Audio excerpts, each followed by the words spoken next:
Yo, what up, everybody? Listen, okay, do not change the channel. Do not adjust your TV settings. There is a double dose of sexy on the screen today because for a while now, Devin has been asking, can he join the live stream to talk? And I said, let's do it. Let's do it. Let's talk. Behind the scenes, you guys have never seen Devin before, but he works his magic similar to Taylor and making Jake and I look really, really good on screen, making our videos look really, really good on screen. And Devin's big project this off season has been like shorts and reels and the social media stuff. So, Devin, welcome to the show. Say hello to everybody. What's up, Headliner Nation? Good to be here. It's a hard job trying to keep Kyle looking good this offseason, but, we're doing as best as we can. It is. I do a lot of work behind the scenes to make myself look good, but there's a little extra sexiness that can be added from time to time, and that's what Devin helps me with. So, well, it's that and the calf raises. Yes, that and the calf raises. But so Devin really was locked in with me on all the draft stuff. So any type of draft stuff that was being recorded, put out, shorts, whatever it may be, even graphics and stuff like that, Devin behind the scenes was helping me out basically the last couple of months here, longer than that even, putting it all together. So if there's somebody here to help me talk about the draft, it's Devin, because you've seen basically everything I've said up to this point. And you know all my thoughts. Yeah. I feel like we've lived like in a dorm together in college for the past like 2 months, and literally all we've been talking about is draft and football. So we're very glad that it's over now, and so we can actually start talking about fantasy stuff. But it's been like two dudes with talking football every day. Crazy. Yes. Yeah, and Devin and I were just talking before we went live too. Unfortunately, this year's draft, just from a fantasy perspective, is not great. There wasn't a ton of high caliber offensive players in this draft anyway. And then on top of it, some of the high caliber players didn't go to teams where they're going to be really good right away either. And we're going to go all into it. I will tell you that I'm not doing any other videos this week because Jake is going to handle the videos for the rest of the week, because I'm going underground to do draft guide stuff. So hopefully by the end of the week, if you've pre-ordered the draft guide, you guys are going to start getting access to that. I'm doing a player profile or a fantasy profile for every single quarterback, running back, wide receiver, and tight end that was drafted. Already got to work with those. Almost done with quarterbacks at this point. And then I'm going to get to work on the DRBR stuff so we can get that up earlier than normal. So from a fantasy perspective, you're going to hear a ton from Jake this week about how this draft plays out overall.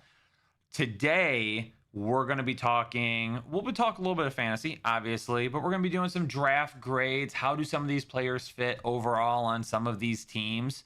OEG becoming a member for the 56th month. Hey. What up, Kyle? I hope all is well. And which running backs benefited the most from this draft?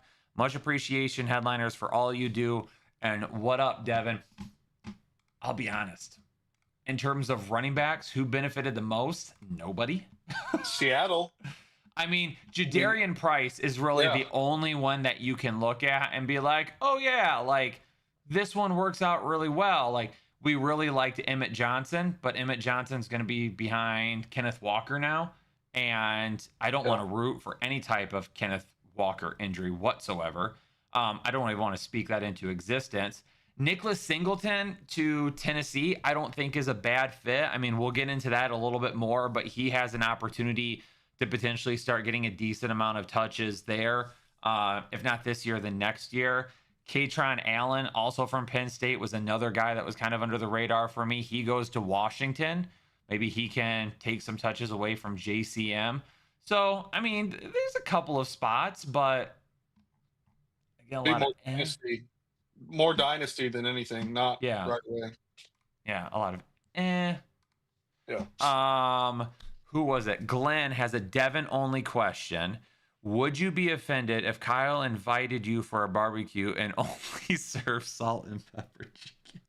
Was that was on Thursday, right? Who was I talking about when I can't remember. I can't remember what I was talking about. But yeah, I made some sort of a comment about salt and pepper chicken. Like, if you're not seasoning it with more than that, then salt and pepper isn't seasoning. I wouldn't be offended if you said no to that, though.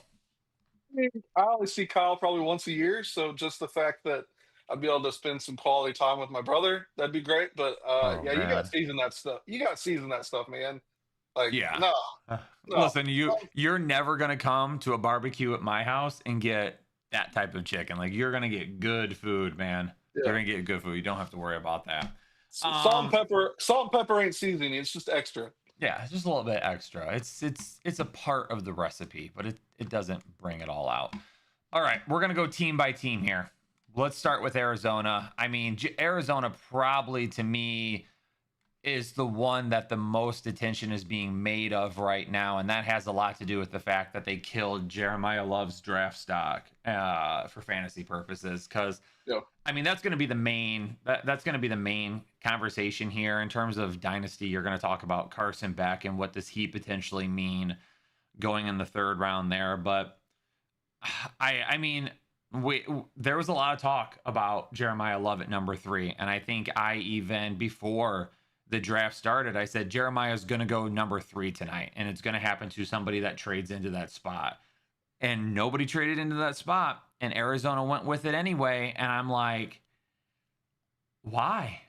I don't get it. Even from a non-fantasy perspective, you have so many other things that you have to do with your team, including defense. Jeremiah Love just wasn't it at number 3. No, especially with that back room. You've got Benson, you've got we were just talking about it off air. Like you've Yeah, got Benson, you've got James Benson, Conner. And Connor, both of those guys might be gone. by the way, Arizona, can we not send your guys out there to do draft picks when you just announced that you just drafted a high quality like running back? Like Yeah. come on. I have to assume, I mean, James Conner goes out there in the second round, right? Yeah. And makes their second round pick. So James Conner does the second round pick. And more than likely, by the time training camp comes to an end, that dude's not even going to be on the roster. It Right, makes no right. sense to even keep James Conner. None whatsoever. If you want to keep Trey Benson, okay. He's going to become RB3. I feel bad for Tyler Algier at this point. Yeah. I mean, the dude was stuck behind Bijan Robinson, showed terrific potential. And they then- paid him.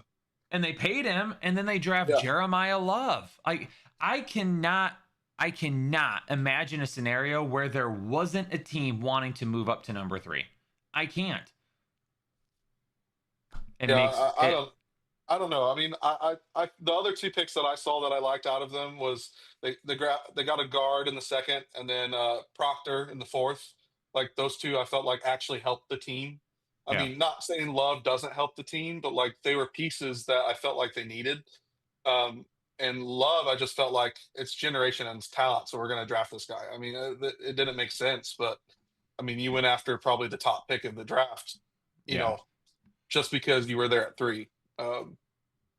You know, I'm also not a fan of the pick of Beck in round 3. Yeah. I'm not a big fan of it. I mean, I understand that you're probably getting a younger quarterback, but I don't know if anybody in Arizona, I don't know if there's an Arizona fan that doesn't feel like they're not going to have a shot at a loaded quarterback class next year. Because that's what we're going to have in 2027. 2027, there is going Right. to be multiple first round quarterbacks with multiple opportunities to play right away. And for Arizona to take Beck in the third. and that's what I was just about to say. Take Beck in the third when you could have probably grabbed him later. I mean, you could have grabbed. There is nothing I on mean- film to me that makes Beck look multiple rounds better than Garrett Nussmeier. Well, and Musmeyer was grabbed in the last round. Yeah. And Yep. I don't think Beck would have. I think Beck would have gone around the same time. Like Yep. I just that wasting a third pick when there was valuable other positions out there and people to grab. I just thought was And you don't need ridiculous. him to be a backup quarterback this year because you have Gardner Minshew, who you brought in to back up Jacoby Brissett. Jacoby Brissett was really good last year. I don't anticipate him being as good this year because I think that'd be unfair expectations.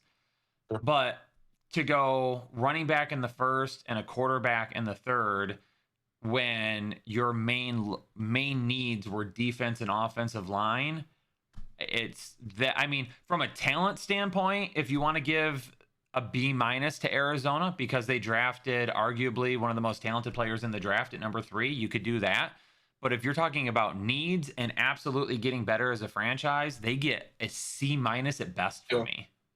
Well, and I think if they didn't, like you say, draft Love, I think they're looking even lower in a grade based off of the use of the pick from Beck. And I mean, again, the guard position at 2 was great, and Proctor 4 was great. But like when you need to beef up your line and you need to do all the things that you needed to do, they did not hit the mark at all. Like in my Yep. opinion. Yep, I agree. Moving on to Atlanta. Now, Atlanta didn't have a first round pick this year because that was part of the trade up last year for them to get James Pierce, who at this point looks like he's going to play this year. Maybe he has a short suspension, but it doesn't sound like that there's going to be any legal issues moving forward for him because he's doing like a diversion type of program to get through all of that stuff that he just went through. So no round 1 pick. I do think it was pretty cool. Avion Terrell, cornerback out of Clemson, who they picked in the second round. For me, he was a fringe round 1 guy. He's a guy that I talked a lot about as I kind of liked him early in the draft process, but it became clear that he was probably more of like a slot or a nickel corner. But he goes to Atlanta play with his brother. Yeah. That was cool to watch. Him and his brother celebrating there together. That was really cool. I don't hate that pick. I think that was good value in the second Sure. round. I think it was because he was a fringe round 1 guy for me. And then in round 3, they go with Zachariah Branch Branch. Yeah. out of Georgia. I also think that was really good value because I think he was kind of a fringe 2-3 type of guy. Right. But I think he's going to fit in well there. He's not going to be like a big playmaker right away, but I think he's good on the other side of London. And then if they decide to keep Pitts, there's been some talk that might not happen. Pitt stays in the slot. Branch gives you a little bit of field stretching ability on the outside. So I don't hate that. I mean, not having a first round pick, it's hard to blame them too much. But I think for their first 2 picks and then after that going and getting guys that filled needs, like that's a B for me. Like that's a solid B for Atlanta. Yeah. I thought it was. I thought it wasn't flashy, but I think it fit the team needs, especially with Branch. Their wide receiver room kind of thinned out over this offseason. So Hmm. bringing a guy in to help, help those needs. And I mean, Tua, I mean, that's a whole other situation, right? So like you've got Tua and Penix, and you got to figure out, who's starting at that, kind of position for the season. But in terms of the room, I like the Branch pick a lot, and from a Hmm. spectator standpoint, the brothers playing, you got to love that stuff for football. I mean, that Yeah. stuff's awesome. Yeah. That was really cool to watch those guys get so hyped about that. Moving on to Baltimore, new head coach this season, my man Jesse Minter, heading back to the Ravens after being an assistant there for a while. I liked the way this draft started for them. They ended up having quite a few picks. They had 2 in the 7th, 1 in the 6th, 3 in the 5th, 2 in the 4th. But their first 3 picks, Vega Ione out of Penn State, Hmm. was arguably the best offensive lineman in this draft overall, even though he doesn't play the premium tackle position and he's a guard. But that's big to move him inside to help Lamar Jackson. Then they get an edge rusher there from Zion Young out of Missouri, who I thought also was a guy that could be fringe 1 this year. And then they got some wide receiver help, which I think is what Baltimore really needed to do this Yep. offseason. They get Jacoby Lane from USC, Elijah Surratt from Indiana, and that's been an issue personally for me with the Ravens for Yeah. a while now, is that they try to plug and play all of these older guys on the outside. And by drafting Surratt and Lane, maybe you can get a little more creative with Zay Flowers. Maybe he can go outside and Yeah. inside a little bit. You got a little bit more youth with him there instead of trying to figure everything out with an old wide receiver every couple of years at this point. Yeah. I think that opens up Flowers quite a bit for this next season.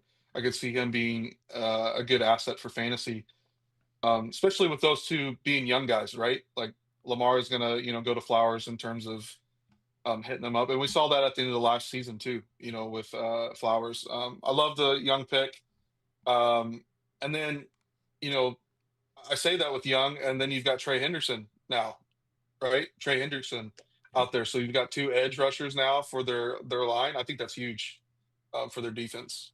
I agree. And I think a pick that might go a little bit under the radar too is Adam Randall in the fifth, running back out Yeah, of Clemson. Um, Obviously, with Derrick Henry and Justice Hill there, those are going to be your 1 and 2 backs this year. But I think Adam Randall sitting behind those guys for a couple of more years at this point. I think that this is a guy that maybe in 3 years we see him take over as the main running back there in Baltimore. And I think he can be solid. I don't think he is a yeah, superstar by any means, but he was a guy that was kind of in and out of my top 5 running backs at one time. So I think to take him in the fifth to pair him there with Derrick Henry and Justice Hill for the next couple of years is solid. And then they get a guy in the 7th round out of Michigan, Rayshon Benny. He's not going to be the most explosive defensive tackle in the world, but that is a big, big boy that is going to help yeah. clog up the middle of that defensive line to stop the run.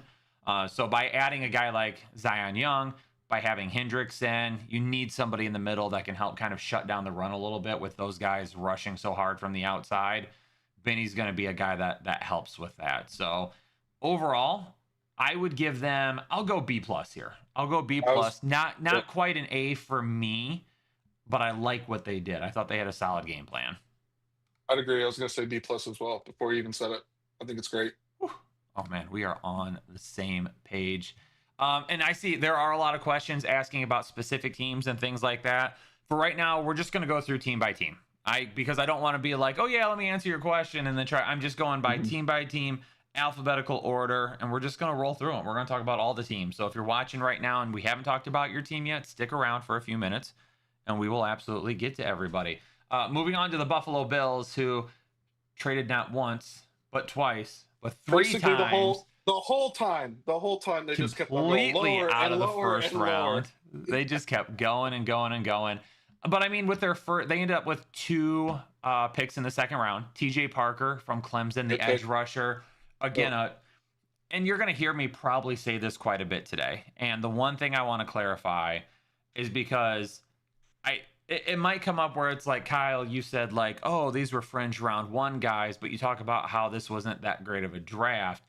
Well, that's part of the reason why. There was a few top level talent players, but overall, when you looked at it, there was probably 40 or 45 guys that could have gone in the first round, basically because there were not Nothing else. Yeah, there's 20 nothing or else. 30 guys that were a clear round 1 grade. And so when you talk about a guy like TJ Parker, he was kind of in and out of the first round for me a little bit because I thought he was a first round talent because there wasn't a ton of locked in first round talent. There was a lot of guys in this draft that went in the first and the second round that would have been second, third, or fourth round picks had they gone in previous years or maybe Right. even next year. But TJ Parker, I like TJ Parker. I think trading back as much as they did and still being able to get him at the beginning of round 2, I think that is absolutely excellent. One of my guys that I talked about that I liked in round 4, Skylar Bell out of Connecticut. Yes. This was a guy that I talked about that had some pretty insane dynamic scores, dynamic, whatever you want to call it, when talking about the most dynamic wide receivers, most explosive wide receivers in all of college football last year. No one was really talking about Skylar Bell. And to see him go in the 4th round, I'm glad for that because that's kind of what I thought would happen. But I don't think Yep. people were really talking about him going as high as the 4th round. I think this is, I like this for Baltimore, Yeah. or for Baltimore, excuse me. I like this for Buffalo. Buffalo. And when you take a look at what like Buffalo has right now in terms of weapons, I don't see why he can't potentially find his way to the field a decent amount this year. He's a He's another Shakir guy. Yeah. That's the way I viewed him when I Yep. saw them. Which, Yep. eh, you sit there and you're just like, okay, well, what does that mean for Khalil? But you got to look at the way Khalil is used. I mean, he was being thrown to every single time they were going on the field. Yep. So adding another guy like that, I think is huge. DJ Moore, he's going to get targets. And who the heck knows what Keon Coleman's going to do this next year? So yeah, Yeah. I think he obviously is going to get some playing time. I think in this season. Yeah, you've got DJ Moore that's going to be locked in on the outside. You've got Khalil Shakir that's going to be locked into the slot. Keon Coleman, we've seen it at this point, right? Like he's not the wide receiver that they thought that they were going to get in the second round a Right. couple of years ago. Am I saying he's a lost cause at this point? No, I'm not saying that, but I don't think he's nearly as good as what people thought he was going to be. I think, I yeah, give him this last year in yeah. terms of, I mean, I have him in Dynasty. I'm going to hold on to him one more year and see what happens. There's been some good offense or off-season reports of him, but he's got to take a major step up if he's going to be a contributor with this team. And I think you can get creative with your offense. I think you can get Yep. Skylar Bell and Khalil Shakir on the field at the same Yep. time, along with DJ Moore. Josh Palmer, yep, he was a fun big play guy at one point in time, but he's not really that guy anymore. He hasn't been since he left Los Angeles, and even at Los Angeles, he would sometimes show it and then He's okay. sometimes not. Yeah. So you've got DJ Moore, but there's a lot of people I don't fully agree with it, but there's a lot of people that don't think DJ Moore is the guy that he used to be. I don't fully agree with that.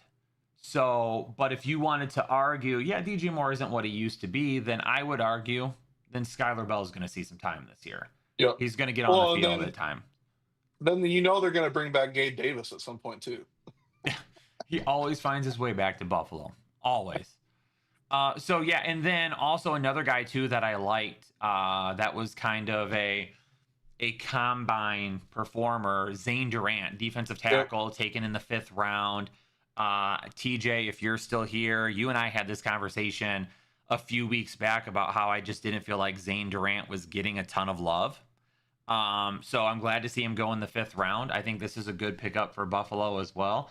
Overall, I think I'm going to kind of go no first round grade here, or no first round pick here, obviously, because they traded out. They get a couple of second round picks. They had no picks in the 3rd round and then 3 in the 4th. I'm not going to give them a bad grade just because of that, because they still got a first round-esque type player in the 1st round, but they got a first round-esque player and they got some more picks on top of it. So I'm going to go ahead and go solid B+ here as well. I was going to go more B- route. Okay. Other than the guys that we mentioned, I will say this: I feel like this was a better draft for Buffalo than we've seen before, in terms of them getting things that they needed.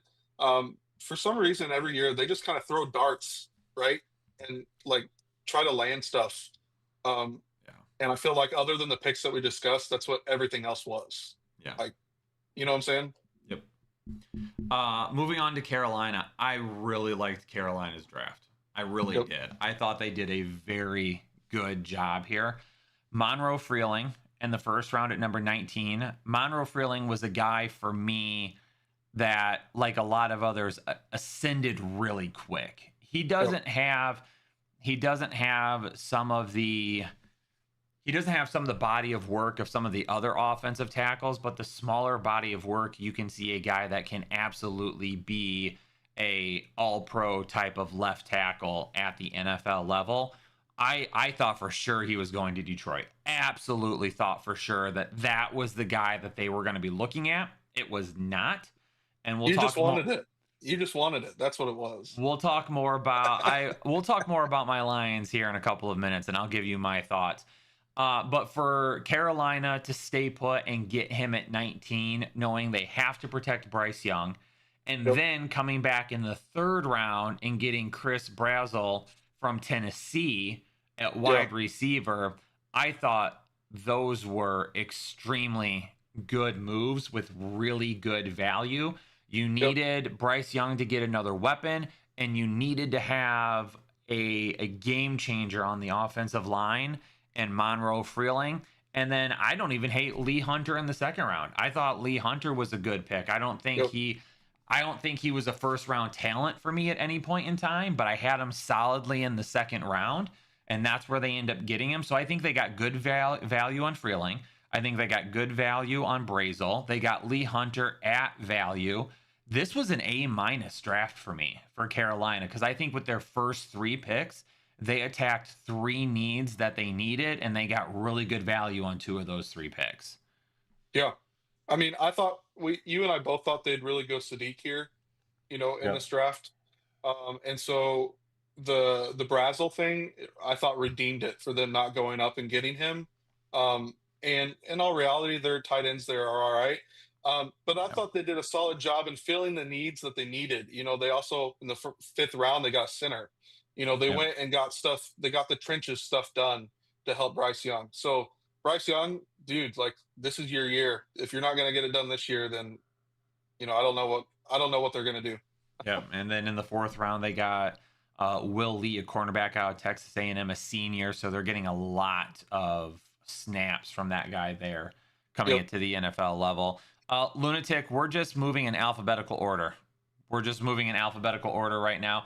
Just talked about Carolina. I gave them an A- for their draft. Now we're moving on to the Bears, who The Bears. It wasn't sexy. I'm a little confused. And I don't want to be overly biased because I'm a Lions fan, so I don't want to trash the Bears too much. The tight end pick is what got me. The tight end at 3, why? You have Kmet and you have Loveland. Like, why? So my boy Jesse, who is a Lions fan, he didn't understand the pick in round 1. And I'll tell you this, Dylan Thieneman is a good football player. He is a very good football player. They really needed defensive line, though, and they didn't address it until the 6th round. And that is confusing to me. Logan Jones in round 2 out of Iowa, that makes sense. They needed a younger center. I get that, especially after the unannounced retirement. Yeah. But yeah, Dylan Thieneman in the 1st round, when there was edge rushers on the board, it was clear that Pulls kind of went best player available here. Yep. Logan Jones makes sense in the 2nd. The tight end, Sam Roush. It's such a stupid pick. It doesn't make sense. It doesn't make any sense. Now, will they move on from Kmet before the season starts? Potentially. But he hasn't done a bad job. He's a blocker tight end. Like, he's a great blocker tight end. It doesn't make But here's the thing. So Lon brings up in the chat, more teams are running 3 tight end sets. That doesn't make any sense for the Bears. And let me tell you why. Because you have 3 wide receivers that you're going to want to try and get on the field quite a bit. Yep. I mean, unless that's just Ben Johnson's thing. I mean, that's what we could mark it down to.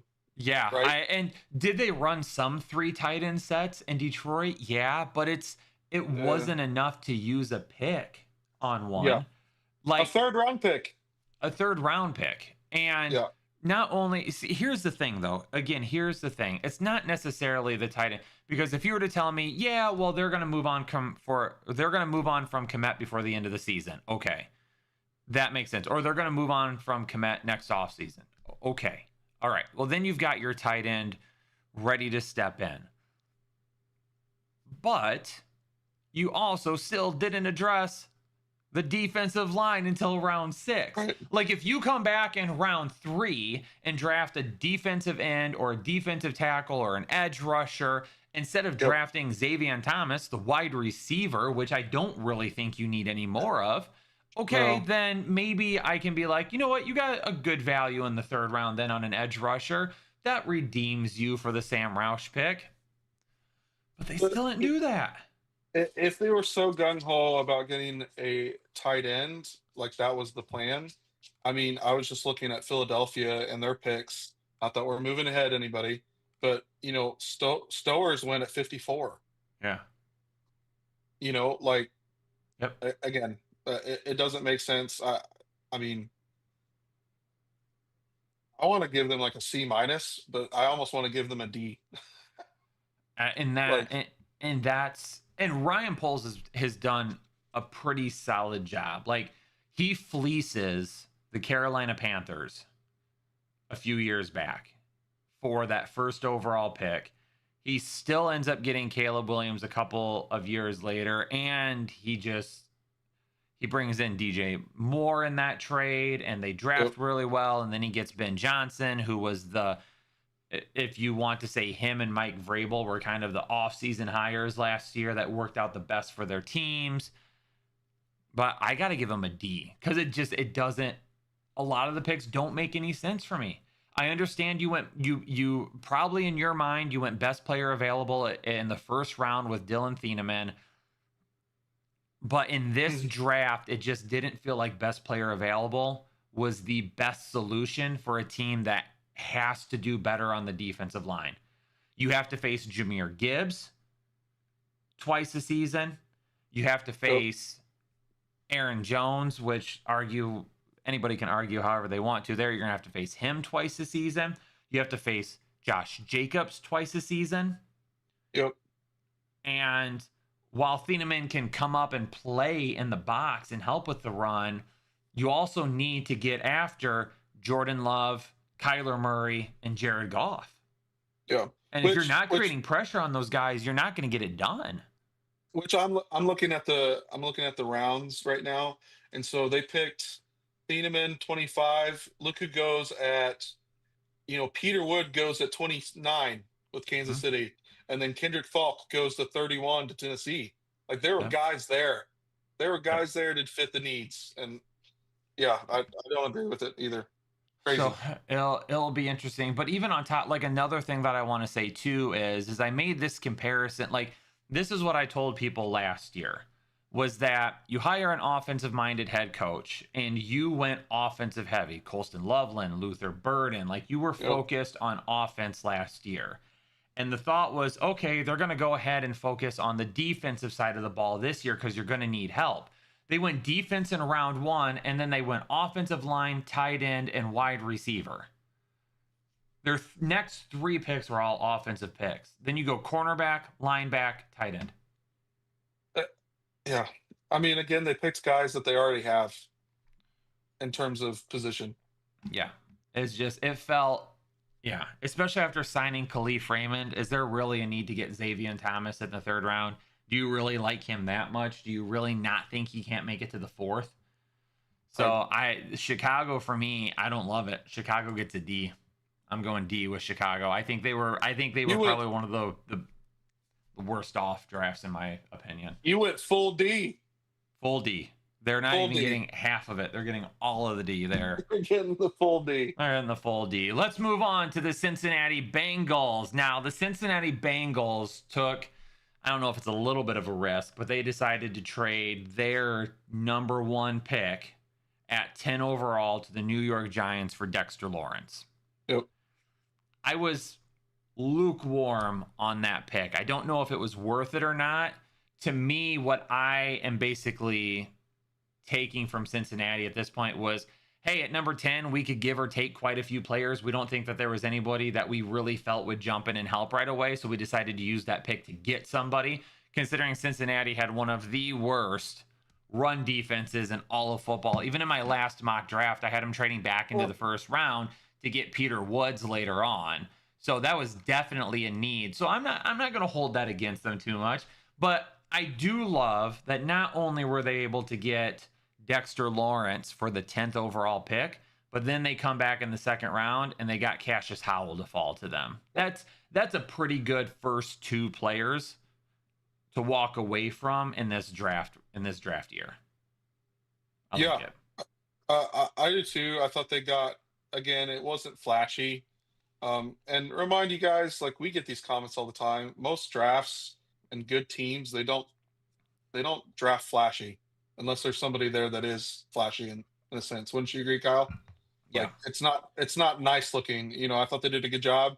I I mean, I thought they drafted what they needed to get done with the talent that was there.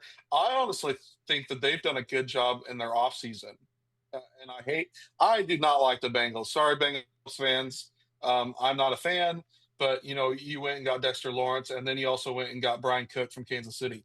And so defense was a huge issue last year, and I think they're actually doing some things to fix that. Yeah, and they focused on the defense, which has been Yeah, their downfall. Like, right. we know that Joe Burrow and that offense are going to be able to put up points consistently, but You it's didn't you been didn't need another receiver. You didn't need yeah, another tight end. You didn't need any of those things. Yeah, I mean they did get a fourth with Colby Young. Take it, leave it, whatever. Like you said, there was not high quality players as much as there normally is in yeah. this draft, and so But they yeah, essentially used their first 3 picks on defense right, because, again, yeah, pick number 1 traded for Dexter Lawrence, so you take care of the middle of the defense. Pick number 2, Cassius Howell, which you need somebody on the outside because yep, Trey Hendrickson is gone, so he goes to the outside. Then in the 3rd round, you go to Cario Davis, cornerback out of Washington, and a yep, senior there with a lot of experience in Washington that can come in and potentially help you in the secondary right away. So when you talk about flashiness, yeah, no, there's none of that here, but no, they knew what they needed to do. And yep, then their first pick in the 4th round, Counter Lou out of Auburn to help on the offensive line as center. And then they go with Brian Parker out of Duke as center later, or a couple of rounds later, to give them another center that can kind of bring in some competition there. So I think Cincinnati did what they needed to. yep, Not flashy at all. I'll go B here. And the reason I'm not going any higher than a B is just because of Dexter Lawrence. Does that end up working out? Does it become an issue? Is he going to be worth the money? Would you have rather maybe just traded back in the 1st round and picked, a guy? So the only reason I'm going B and not a B plus is just because does Dexter Lawrence work out in that trade? Because that was a pretty high pick to give up yep, for him. yep. If it had been a late 1st round, I would not have cared whatsoever. I was going B plus, and I'm only giving them the plus because I think they've done good work in this offseason. I Mhm. mean, obviously, waiting to see what happens with them, yeah, but I've been impressed with the Bengals this offseason in terms of the moves that they've made. They've done more than they normally do. Yeah. Let's move on to the Cleveland Browns, and I think the Cleveland Browns had one of the better draft class this year. I Yep. like what Cleveland did again. Their front office is they're doing it right for the most part. I will say that. This draft class, I'm a big fan of. I was a little shocked that Spencer Fano ended up being the first offensive tackle taken, just because. Wait, no, I'm wrong. Wait, where was Moya taken? Let me go look real quick. He was taken before Fano. I am off the chart, right? Uh, no, Or he he was was the taken at first. 10. Yeah, he was He the was taken at first. 10. Is it 9? Cleveland took Fano, and Yes. then they took Francis at 10. Yeah, Okay. he was the first. I said it and then I was like, wait a second, am I Yeah, right? no, No, I am yeah, right. you were Okay. right.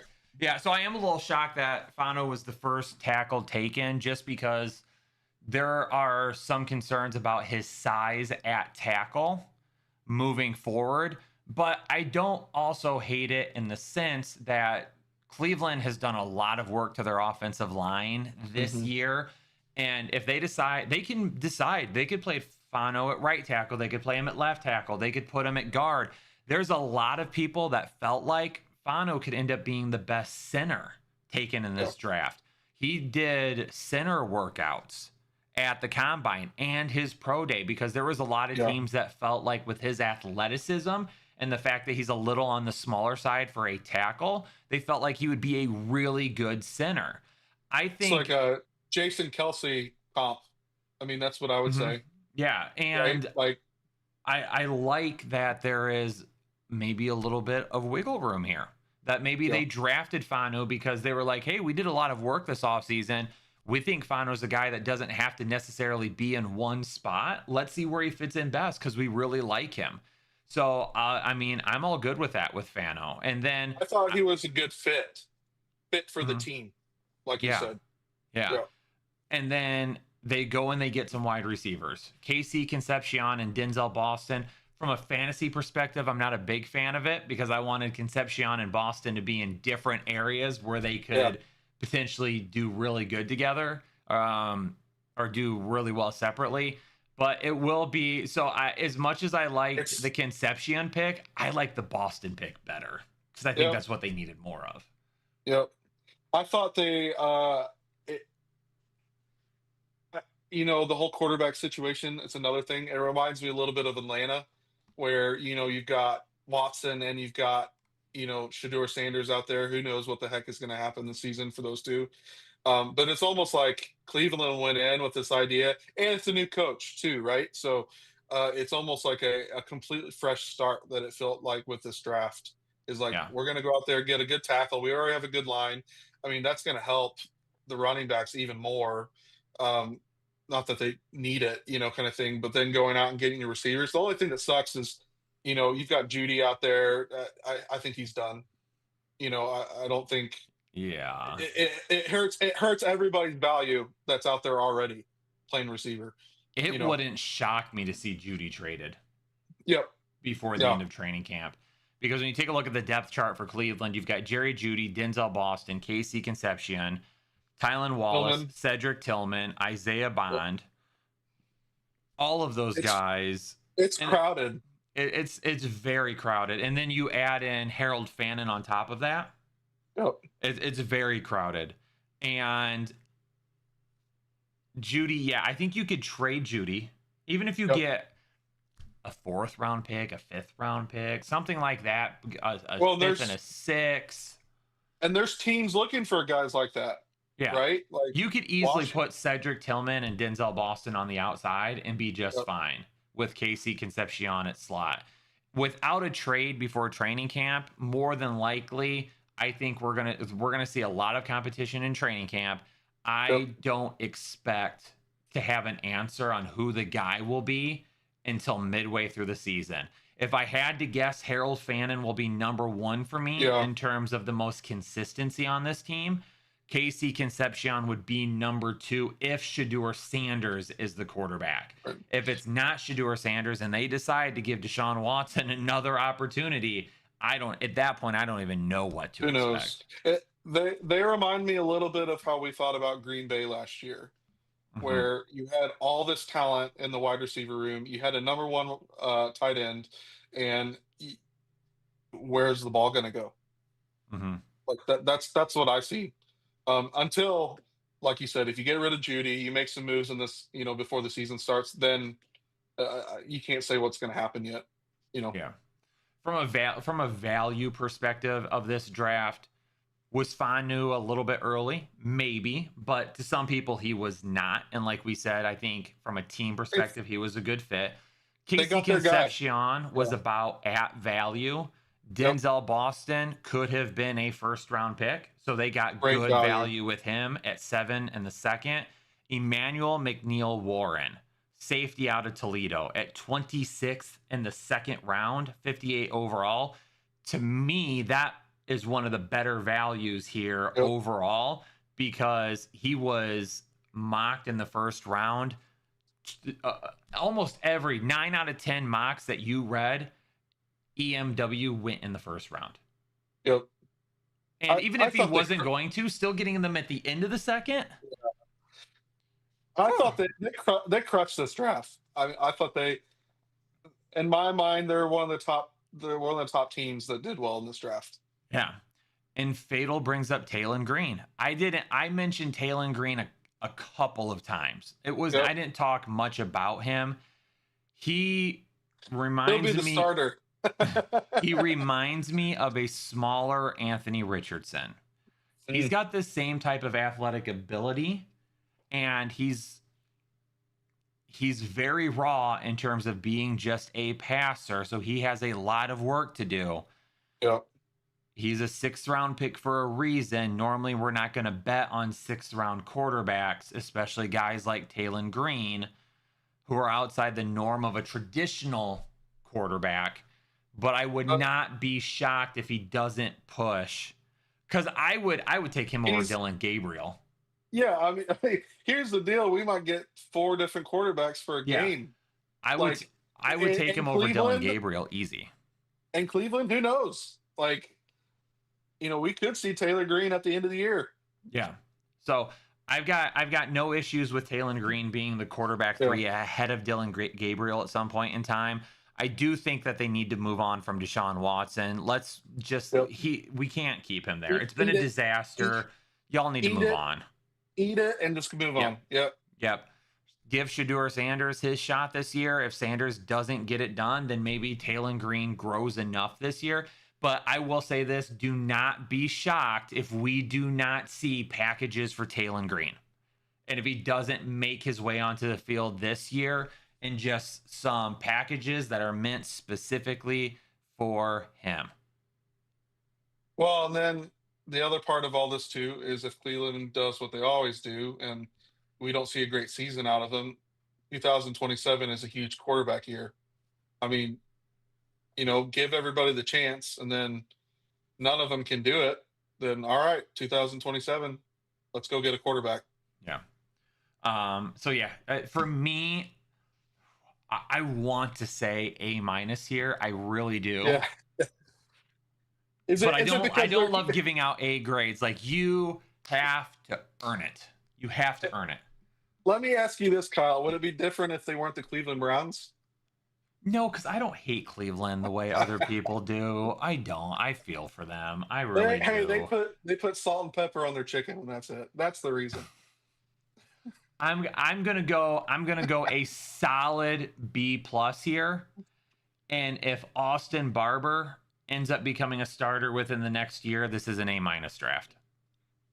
I was gonna give them an A-. I thought they deserved the A. B+. They're at like an 89.9%, Yeah. but as an educator or a past educator, I don't round up. You got to earn it. I don't round up. The salt and pepper chicken, man. That's what it is. All right, let's go. We're to Dallas now. Dallas. Let's move on to the Lone Star State. I mean, they went Caleb and Downs got their guy. Yeah. Caleb Downs at 11 overall when he was projected by some to be a top 5 pick. To get him outside the top 10 is solid. I spoke about Malachi Lawrence being a guy that was ascending quickly and has now became a first round pick. Not only do they get him at 23, but they made a trade with Philadelphia and still got him. So Yeah. The Philadelphia trade that screwed Pittsburgh. I think Jayshon Barnham in the 3rd round was really, really good value as well. He is a guy out of Michigan that is not going. He's a pure edge rusher. That's all he's going to do. He's not anything else. When he's on the field, he is going after the quarterback. That's all he's doing. But you needed some edge rushers like that. So I'm okay with that. I think they nailed their first 3 picks. I think they got a ton of value on Caleb Downs and Malachi Lawrence. They traded back and gained a little bit extra and still got their guy. Drew Shelton and LT Overton. I think both of those guys were solid values in the 4th round as well.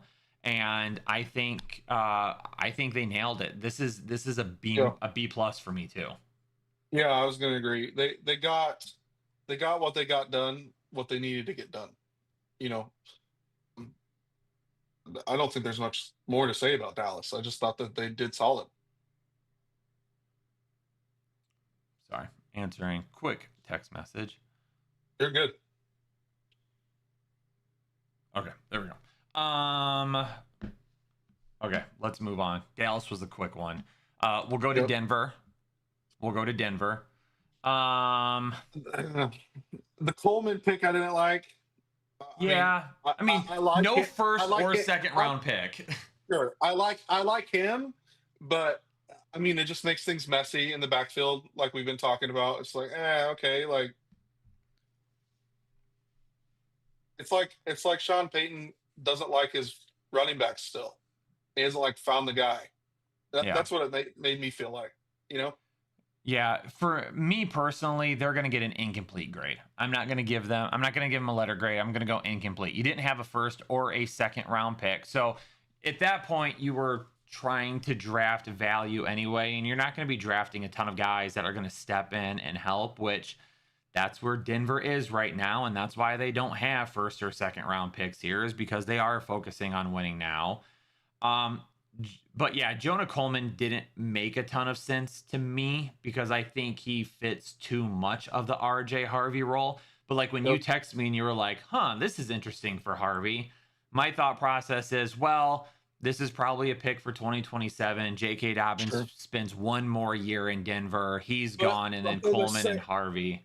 They're the same guy, though. That's the thing that's just like, I think okay, Harvey's a more complete runner, but I think he's good sure, enough in the passing game that they didn't need to add a pass catching back just for right. that. I, So yeah. and I would agree with you on the incomplete. We have felt that way about Denver this whole time. Mhm. I mean, other than them finally going out and getting Waddle, they have done nothing, this offseason. Mm. There hasn't been a lot that they've done, and so it's hard to. It's almost like they like the guys that they have. They like the team that they have, so they're just gonna stick with it.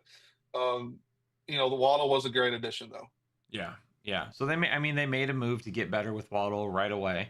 That's why, this draft class, incomplete Cage Casey, offensive tackle out of Boise State. He's a guy that might help in a year or two, and he might be a guy that comes a contributor maybe at right tackle. But yeah, Yeah, for me, it's an incomplete just because there's a lot of what ifs in the long term here. yeah. They didn't really get any guys that are There's going no to impact starters. right away.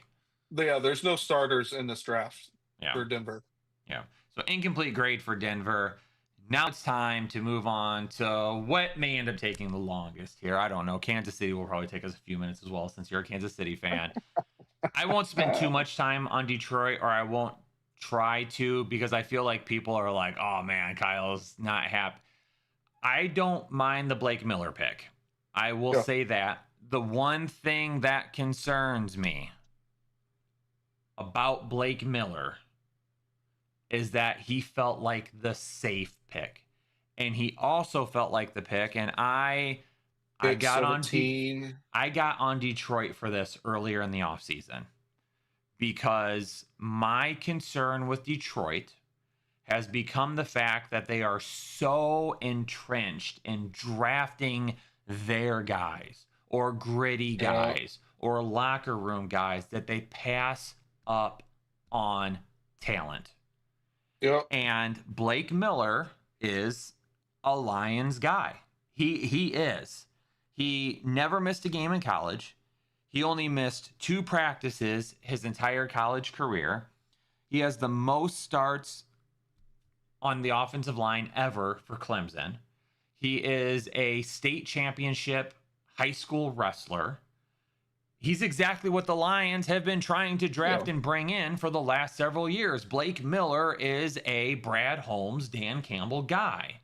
Yeah. Part of my concern is, did they draft him because he was safe? And did they pass on Monroe Freeling, who probably has That's more upside? Yep. Another reason is they drafted Blake Miller because they feel like Blake Miller fits at right tackle better, and they want to leave Sewell at left tackle now. So Yep. did you draft a guy essentially because you just wanted a right tackle? Sewell is an absolute beast at right tackle. If you draft Monroe Freeling, that has higher. So that's the thing for Yeah. me. Is it just it's another Lions pick who necessarily may not have been the best player on the board or the most talented offensive lineman left, but he fits what they want to do there, and that's why they went through it. Now, I will say I love this pick compared to Terrion Arnold a couple of years ago, 1,000%. And I love it way better than their defensive tackle out of Ohio State last year, which everyone was like, what is that pick? I will say this first round pick is the best first round pick that they have made since Jahmyr Gibbs. So I don't hate it. Derek Moore and Jimmy Rolder, both out of Michigan. So I'm familiar with both of these guys. I think getting Derek Moore in the second round at number 12 is going to end up being a steal. Derek Moore is not sexy. He is not as maybe high upside as some of these other edge rushers, but to get him in the second round, if you watch his film and if you watch what he did at the Senior Bowl, Derek Moore is going to be hard to handle on the other side of Aiden Hutchinson. He is going to cause problems over there for right tackles. And the best part about this is he is going to be consistent enough that he will take the pressure off Aiden Hutchinson, and hopefully he doesn't see nearly as many double teams. I Jimmy mean, he had, Rolder at linebacker is basically Alex Anzalone 2.0. yeah. He's Alex Anzalone, but younger, because he's going to do some decent things in coverage. He's going to do some decent things against the run. He's going to be able to drop back if you need him to. He's got the same mentality as Alex Anzalone. And then Keith Abney out of Arizona State in the 5th round. There were some people that had Keith Abney as a 3rd round pick. So I don't know why he lasted so long, but I think that was a terrific pick as well. I will be biased if I give the first A out to my Detroit Lions. So I cannot give them an A-. I will give them a B+ though. I will give them a B+. I think they did a fantastic job. Yeah. I don't have too much to say. I mean, you covered the whole thing. I really did like the Derek Moore pick. I was just looking at his stats because I was just curious. I didn't get much into him, but he started 12 games, had 10 sacks, 30 tackles, 2 fumbles forced. I mean, it's good. I Yeah. mean, you know, I mean, I'll go with the B+. Again, I'll say this: good teams draft. It doesn't look flashy, and I thought that's what they did. I would have gone. I think you're right on the Blake Miller. Dan Campbell picked his guy. I think Mhm. if it would have been anyone else, you would have gone after Freeling. Yep. But that's about it. I thought for sure it was going to be Freeling. I would have Yep. betted a solid amount of money on it because he played next to Rutledge at Georgia, and Rutledge was their guy last year, and I really felt like that connection was going to be something that they brought Yep. in. But all right, moving on to the Green Bay Packers.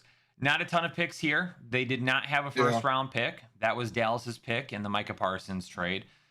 They go with Brandon Cisse, cornerback out of South Carolina. He was a guy that, again, had a Yeah. borderline first round grade.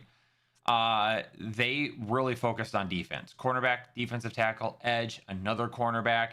They took a kicker in the 6th round out of Florida, and then a center in the 5th round. Again, to me, if we're going just on the Brandon Cisse pick, that's a B pick for me. Overall, Green Bay Yeah. gets an incomplete though, because Yeah. it just, again, there's Cisse can probably start right away. After that, you've got a bunch of guys that are probably going to take time. Well, that's like Green Bay's got their people already. Mm-hmm. They just need to stay healthy. Like that's the only issue. I mean, I was going to give them just a straight B, just based off of, all right, you guys went and got guys that fill your roster. Yeah, I'm going to go incomplete because if I were going to give them a grade, like if you were like, nope, got to give them a grade, it could Sure. only be like a C+ for me. It could only end Yeah. up Yeah. being like a C+ for Yeah. me. Like I said, and that's because I like the Cisse pick. Yeah. The Houston Texans, they get meaner on the defensive side of the ball, which, hmm believe it or not, can happen. Caden McDonald in the 2nd round when he was expected to be a first round pick. Excellent choice by them. Great value. Great value. I talked about adding to the defensive line in one of my mock drafts, and there were some people who were like, no, don't do, the defense is already so good. They got to work on offense. And they did that at number 26. Kalen Rutledge out of Yes. Georgia Tech. I like him, but that was a reach for me. It wasn't just a reach to take him in the first, but then they traded up for him. Right. Obviously, what ifs in a couple of years, if he ends up working out, it's not going to matter. He was a guy. Listen, here's the thing though. If you were to flip these picks and you would have gotten Caden McDonald in the first round and then Rutledge in the 2nd round, I wouldn't even be saying anything about it. You just flip the two in terms Well, of what their value is. and you almost wonder if I almost wonder if they thought that, based off the way this draft was this year. Again, this was such a weird draft. They went Rutledge because they thought maybe offensive linemen were going to start going, and they Mm. kind of did. Like Caleb Lomu went after him, and I felt like it was not too far after more and more offensive linemen started going off the board. So part of me wonders if that's why they went and got him Yeah. when they did, was only because they thought there's not really anybody around this area anymore. This would be a good time for offensive, linemen to go. And so that's my only thing was, Yeah. hey, let's just grab them now, you know, Which I which haven't was, like. I which didn't we really. saw a lot. We saw a lot of that though this year. Was Yeah. like, there's not much here, so we're going to go after the guy that is a reach, but that's the guy that we wanted. You Yeah. know, And when it comes to Kalen Rutledge too, like people liked him. I mean, yeah, he's a brutal blocker in the trenches. Like I said, in terms of his upside, I don't know if he has the upside of a first round pick. That's why I was surprised that Houston traded up for him. sure. Um, but like I said, if McDonald goes at 26 and then Rutledge goes at 36 and these two picks are swapped, then so I'm not going to downplay that grade Yep. because of that. Marlon Klein at the end of the second, that kind of shocked me. My thought is that they're going to probably go 12 personnel more often now, and that they're going to run Schultz and potentially Klein out there at the same time. Yep. So I would assume that that's probably part of the reason why they went with him in the second. I still feel like that's a reach. If I'm just looking at the players themselves and the overall grade, I'm going a solid B here. If I'm looking at the value that they got, then it's a B minus for me, because if they don't get McDonald in the second and they miss out on him because they went with Rutledge in the first, that would really hurt. I think Klein was a little bit too early. So I'm going to go solid B here still. I'll agree with you on the grade. To me, I was just remembering back on that first round and second round. That was back when Buffalo and Houston were trading back picks Mm-hmm. like crazy, and that was what was happening. And so I think eventually they just were stuck with that place that they were in, Yeah. and they were like, "All right, we're going to get the guy that I think they were trying to trade back and stick and get in the value that they wanted." That's what Yeah. it makes sense to me. But B, yeah, I mean, nothing to write home about. Moving on to the Indianapolis Colts, no first round pick for them. That was traded for Sauce Gardner during the 2025 season. So they don't pick again until number 2. One of their needs was linebacker, and they got CJ Allen out of Georgia, who was another one of those guys that were a potential first round pick. So they get really good value with him there. And then again, this is another kind of draft where you've got a lot of guys that are kind of what ifs. Do they help at any point in time? In terms of value, Deion Burks in the 7th round. I was going to say, I think that's really good value, and I think Deion Burks would work perfectly if Alec Pierce misses a game.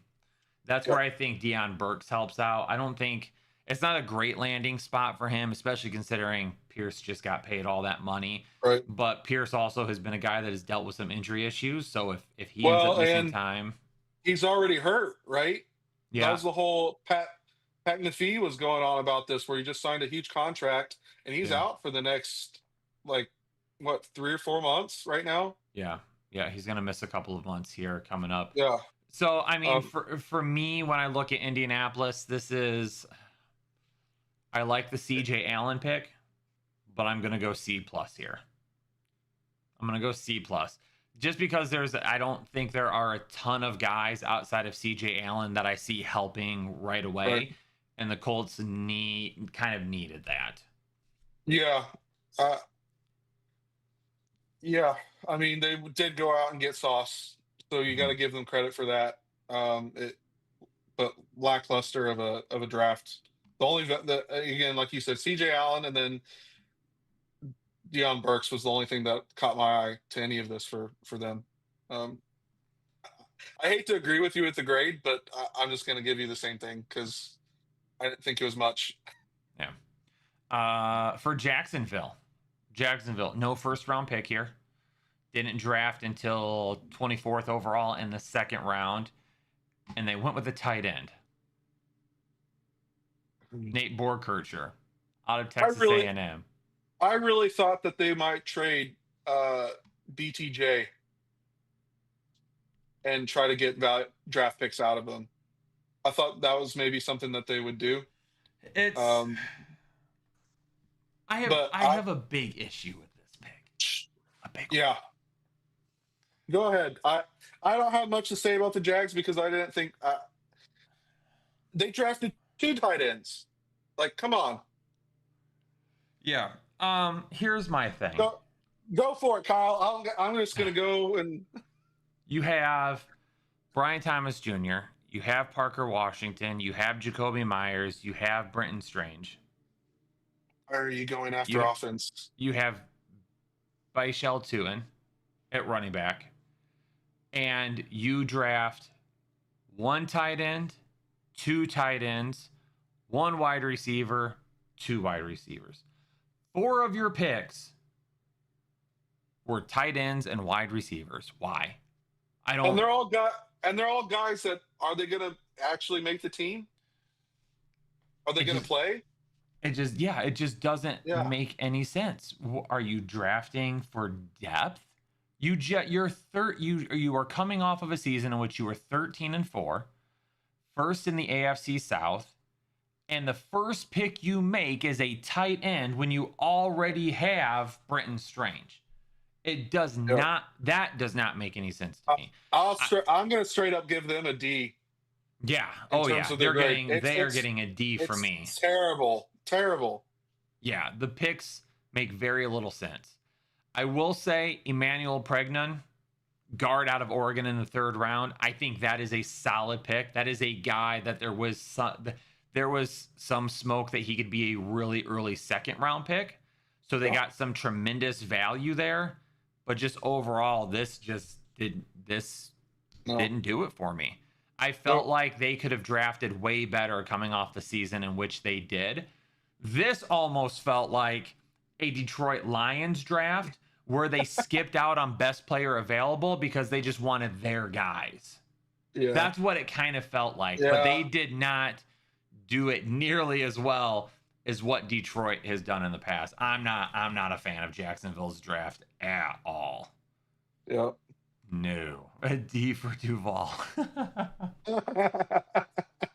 That makes sense. OEG. That's perfect. All right, now we're going to go to Devin's team, the Kansas City Chiefs. And I will say, hold on, people. I'm a big fan. Hold on, people. All right. Chiefs hat going on.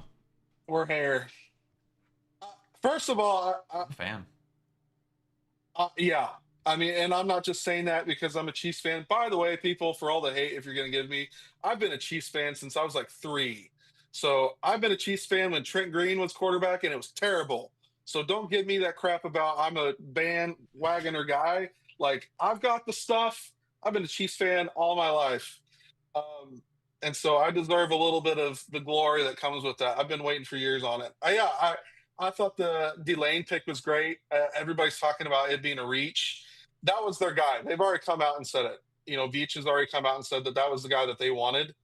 And they went and got him. Yeah, you can sit there and say it was a reach. There was a lot of talk about Washington wanting to grab him right before Kansas City. You know, with this draft the way it was, they went out and got their guy. Peter Woods, I thought was great. Great value for them at 29. Another great value, even better value at our Mason Thomas. It is our Mason Thomas. And then I just thought they went nuts. And the Emmett Johnson pick. I texted you about this. I was just like, I know this isn't great in terms of like him getting started, but I love it because I think it's a future Kansas City guy if he keeps doing what he's doing. I don't think Kenneth Walker is going to stay around that many years. I know they gave him a great contract, but you know, who knows what's going to happen, but I think he's a great guy. And I think Andy Reid will get him involved in the offense. He's going to be a good backup for Kenneth Walker, and he's going to be good insurance for any potential Kenneth Walker injury. But yeah, Mansour Delane, he moved up to my cornerback 1 in the draft, and I mocked him to Kansas City. I thought that was a perfect fit. Let me just tell you. So Kyle and I have been talking about Kansas City for quite a few weeks. Kansas City fan, but also just what are they going to do, right? Kyle had 100. He mapped out his 100 people that he thought were the top 100. Kansas City picked 5 out of Kyle's top 100. Love it. And as well as Kyle got the top 4 of their guys in all of his mock drafts.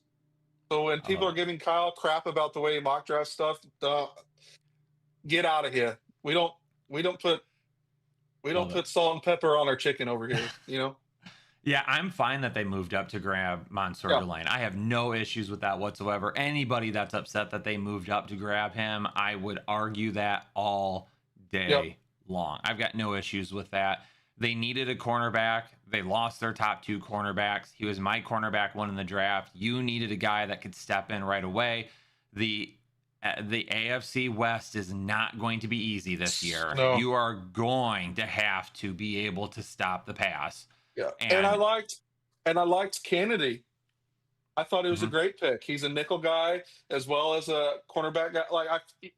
It's the guys that they picked fit Spags' offense or defense, and that's what I liked about this draft. I felt like we got guys that, maybe they're not the best. I mean, they're all pretty dang good guys, but even the Kennedy pick, he's not huge in terms of the value, but like they're guys that they can train, and they train those, the defensive guys the way they do. The Allen pick at 5, in the 5th round, sure, why not? A little depth to wide receiver. Yeah, a little depth, and then they also signed a free agent. What's his name out of Oklahoma or out of Cincinnati as well? That everybody was talking about. I forgot his name. But the guy that people were wanting them to go after anyways. And then the Garrett Nussmeier pick, I think is great. I mean, I think it just adds depth to the quarterback room. That is a future trade piece that I've ever seen. Yeah. For sure. But Garrett Nussmeier was a guy that if he would have come out last year, he's probably a 1st-round pick. Right. And then he had just a 2025 did not go how him or LSU wanted it to go, and there is a reason why LSU has a new head coach now. But I think it's perfect for him to sit with Patrick Mahomes for 3 years, and then I think we're sitting in a position like the Patriots were a few years ago when they had Jimmy Garoppolo to trade, then they had Jacoby Brissett to trade, and I think they're going to be in a position where you draft Garrett Nussmeier in the 7th round now, he sits as your backup for the next 3 years. And now all of a sudden you're in a position where you can trade him for maybe you can get a 2nd-round pick out of him in a few years. Right. That's great return. And Kansas City's great at this. I mean, you look at what we did with Duffy, to the Rams and the picks that we got a 1st round out of it. Yep. And we got the guy that was just like him. Yep.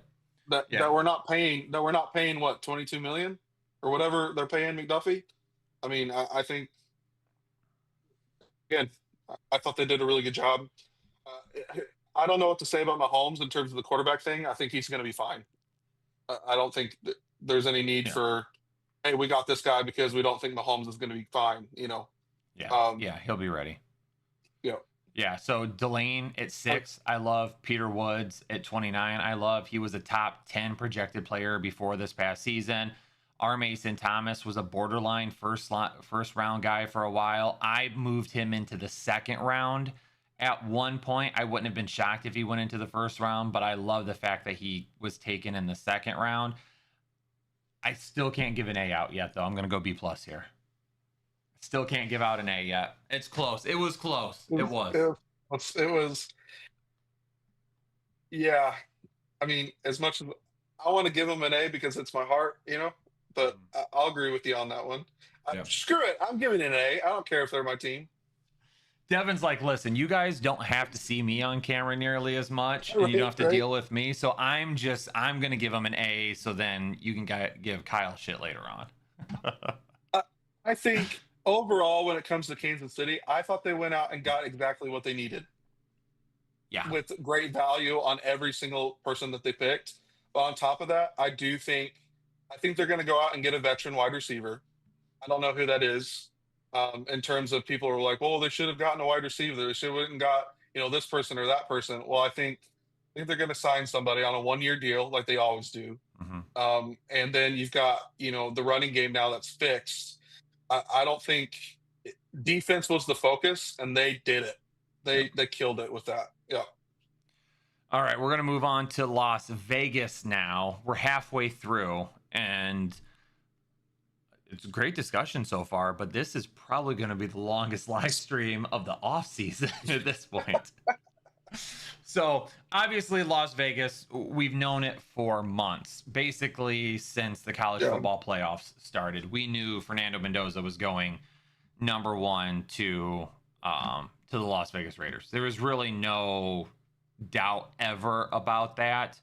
Obviously, we know that they also brought in Kirk Cousins. I don't think that is indicative of Fernando Mendoza whatsoever, No. because a lot of the contract is really for this year, and then it's kind of year to year after that if needed. I think for the position that Las Vegas is in, they just want to be very careful and make sure that they're doing what they're supposed to. Fernando Mendoza at number one.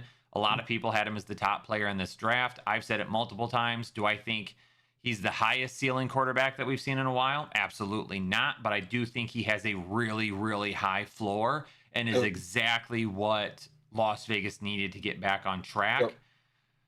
I like that they took a chance on Jermod McCoy in the 4th round. There are some knee things that I did not know prior to the draft. And had I known, he would have dropped even further for me.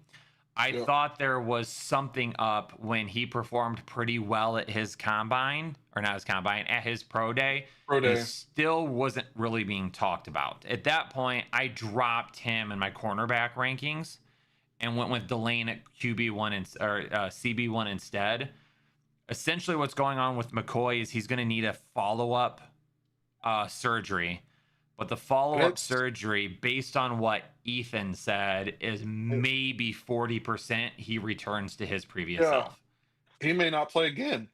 Yeah, he could not play again, or if he does, he's not going to be nearly what he used to be. Which is terrible, because if he was healthy, he would have been a top 10 pick. He would have been he would have went to Kansas City this year. There would have been no doubt in my mind. He would have been the first cornerback drafted. Well, and that what they said? He has like a plug, like this big, like in his knee. Yeah, or something like that. Crazy. It's tough. It's tough to see that. Trey Zone, center out of Texas A&M in the 3rd round, is a little interesting as well, because they just signed Linderbaum. So I don't exactly know why they went with a center. They need help, and this is they're gonna get a B minus from me, a B minus. The reason I cannot go any higher is because I do feel like they needed help on the offensive line, and the one person that they drafted is at center, and they don't really need a center. So I don't know if they feel like Zun can move to guard and he's going to be just fine out there.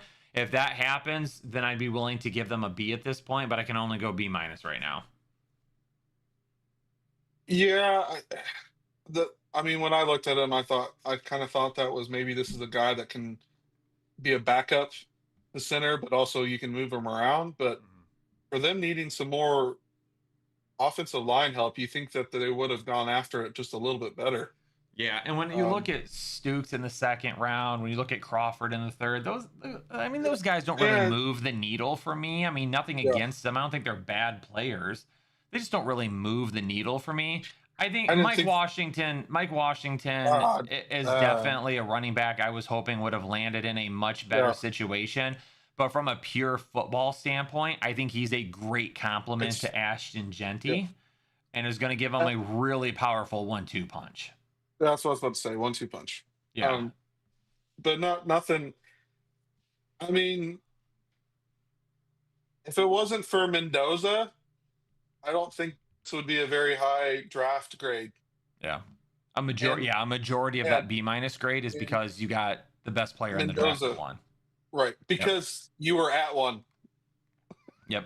I mean, if Mendoza wasn't here, I would give this C minus. Right? Yeah. But Mendoza just brings that letter grade up, in my opinion. I do like the Mike Washington pick, not for fantasy. They will be a 1-2 punch. I think they're taking a chance on Jermod McCoy. In terms of when you got him, if he can come back and give you value, I mean, that's awesome. Hmm. You know, uh, but Raiders are going to be an interesting team this year to watch. But, I mean, that's how I say it. Moving on, we are going to the Los Angeles Chargers now. And I'm sure we'll have plenty of reactions to the other LA team in just a moment.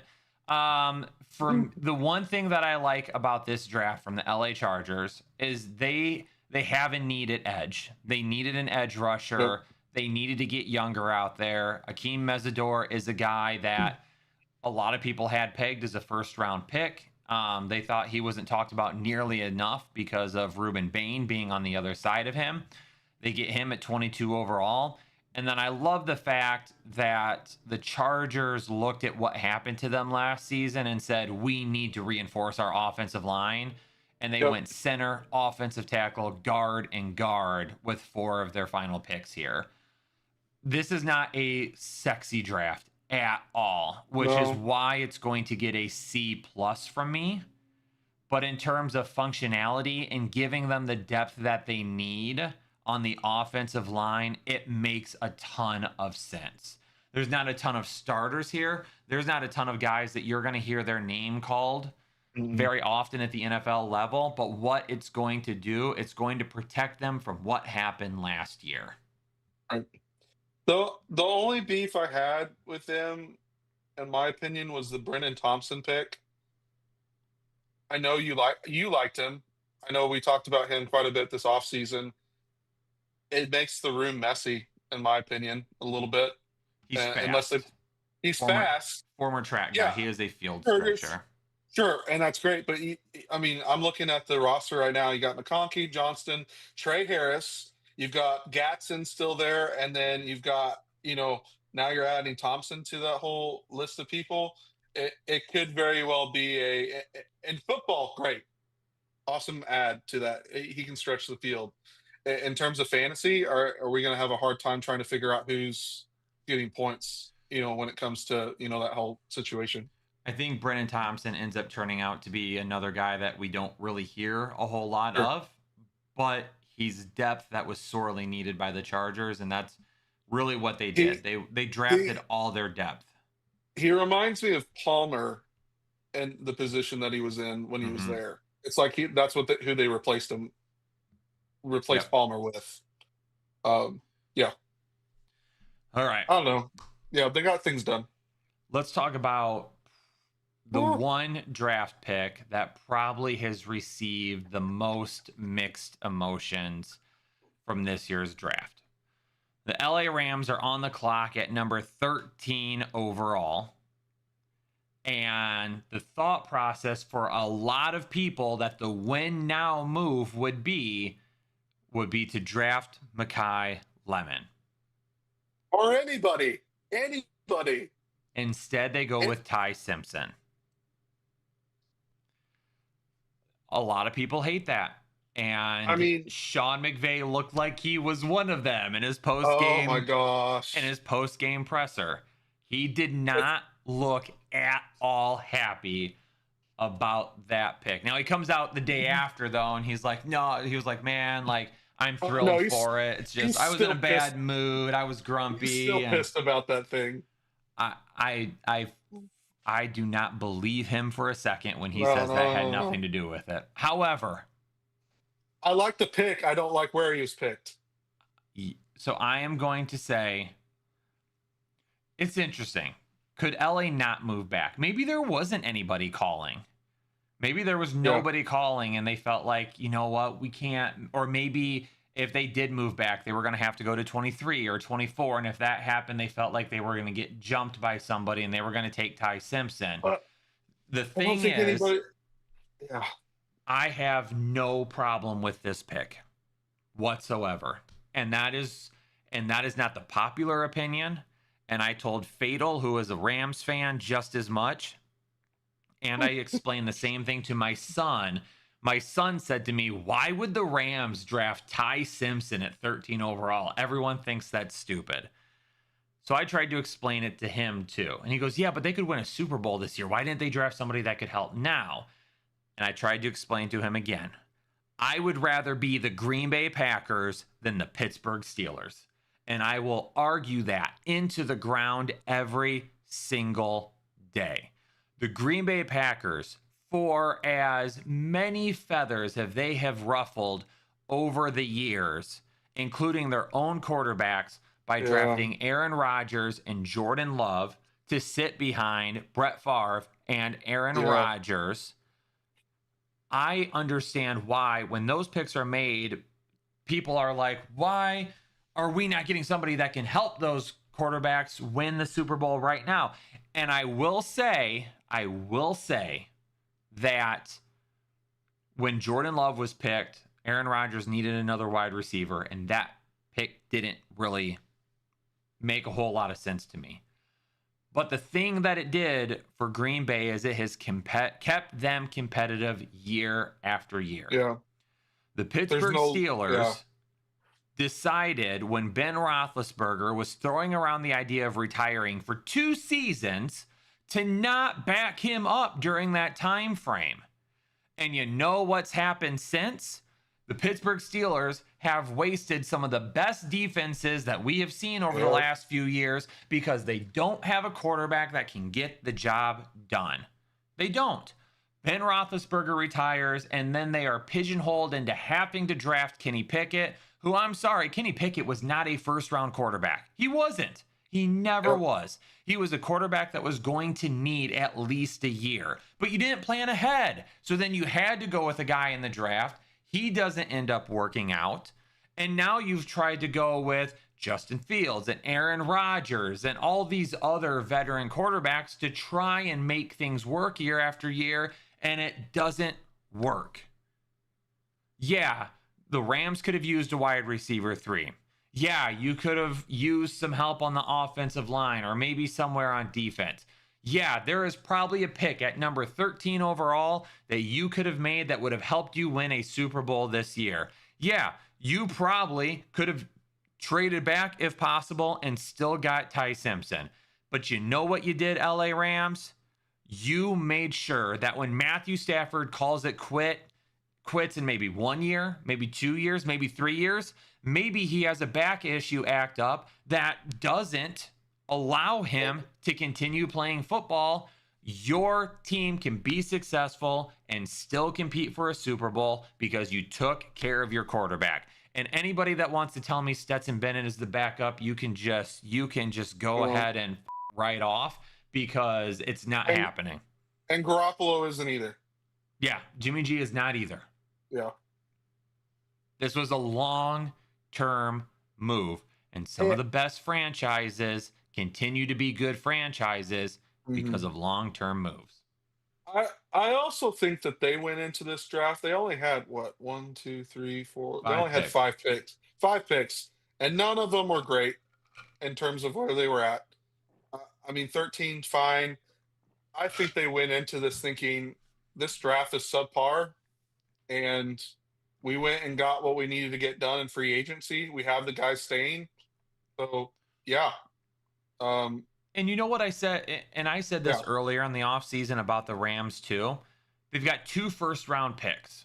They have 2 first-round picks because Atlanta traded up with them last year to get James Pierce. Atlanta sucked.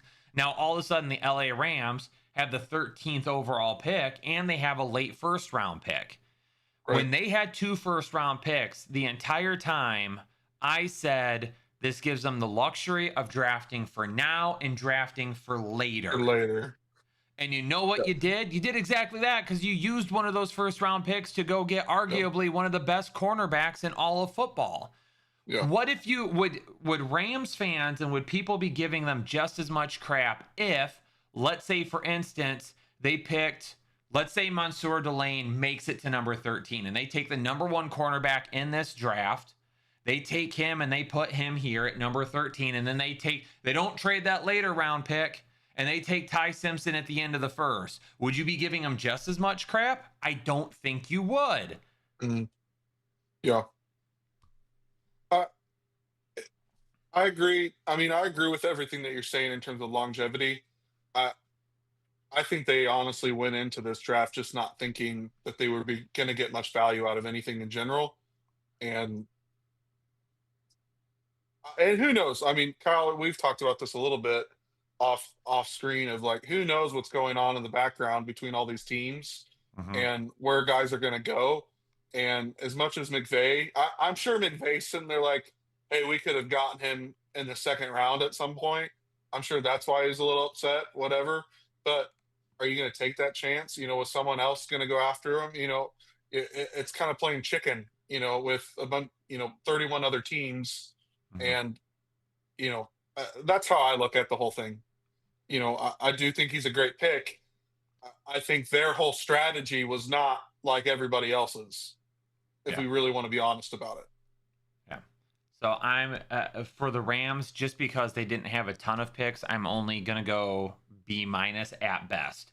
It probably leans more towards being a C plus, just Sure. because there's not a whole lot of girth added to a championship caliber roster right now. And But I at Headliner Nation, we like that girth. We Yeah, like that girth. you gotta have some girth. They just didn't have it, but I don't have anything against the way that they did it Yeah. either. And that draft grade isn't indicative on what Ty Simpson will be at some point in Sure. time. I'm gonna move on to the Miami Dolphins now. Oh my And gosh. so here's the thing about the Miami Dolphins is I did a short right after, when did I do it? I can't Was remember. it? Yeah, I don't know. It was not too. I mean, it was last week probably. Are you I talking about what? Are you talking about the earlier ones, or I mean, we've talked a lot about Miami. So I forget which one everyone's commenting on right now, but basically it was about taking Caden Proctor, and that by doing that they're not Oh investing in yeah. Malik Willis. Here's the thing. Here's the thing. This was a good draft for the future. And by me Yes. saying that they're not investing in Malik Willis, I don't really care if they are or not. People are like, well, you look stupid now because they drafted Chris Bell in the third round. I don't care. Chris Bell is still a pick for the future. Yep. The only picks that happen right away that are for right now are Chris Johnson, who was their second Johnson first round pick. and And then Jacob Rodriguez. Rodriguez to me is a guy that will step in right away, but he could probably end up having a little bit of time to develop. But I'm fine with that. I'm I fine thought with that. the I am fine that Malik Willis isn't the guy, yeah. because they're going to be able to make a move next year to get their quarterback of the future, who will sit for probably a year or a half a year behind Malik Willis, and then Malik Willis be gone. I will be gone. I don't understand the Malik Willis signing. I really don't. I don't understand why you just wouldn't keep Tua, and why you would eat the contract of him and then sign Yep. Malik Willis when you're going. Those things don't make any sense to me. But for the future, Caden Proctor, I said it time and time again, had the most upside of any offensive tackle in this draft. The most. He's only 20 years old, though.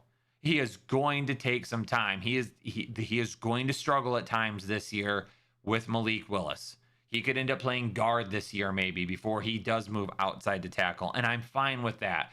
But drafting Caden Proctor at 12 is a pick for the future. It is not a pick to win right now. It's not. Yeah. Uh, I mean, there's a lot to say about this. I think the first three picks were fine. I didn't really care for the Caleb Douglas pick, I think, as much as people would It say. surprises me that they drafted Caleb Douglas that high and then That ended up going high. with Chris Bell anyway. That's what I'm saying. Like you had, I mean, so at 75 they grabbed Douglas, and you around there, and picked after him was Zachariah Branch and Jacoby Lane. So Yeah. like, and um, from Tennessee. Yeah. Chris So Brazel. and Ted Hurst, and I mean, so and to me, and then you went and got a random tight end. Like there, I just felt like there was a lot of other positions and people that you could have grabbed in those spots and those picks that would have made a lot more sense.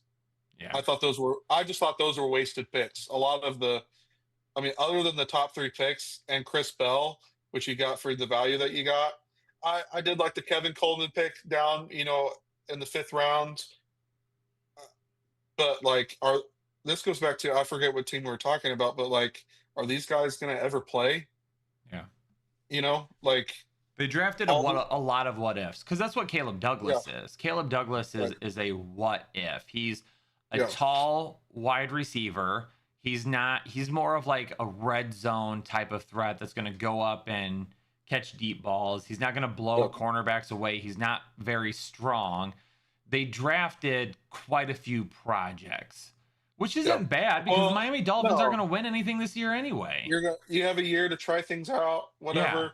In terms of fantasy, gosh, man, I mean, Achan's going to be the guy like he was, like he always is. But other than that, we're going to be guessing. I mean, you might start seeing someone pull out, further ahead of everybody else later in, halfway through the season. But uh, the Dolphins are going to be an interesting team to watch this whole year.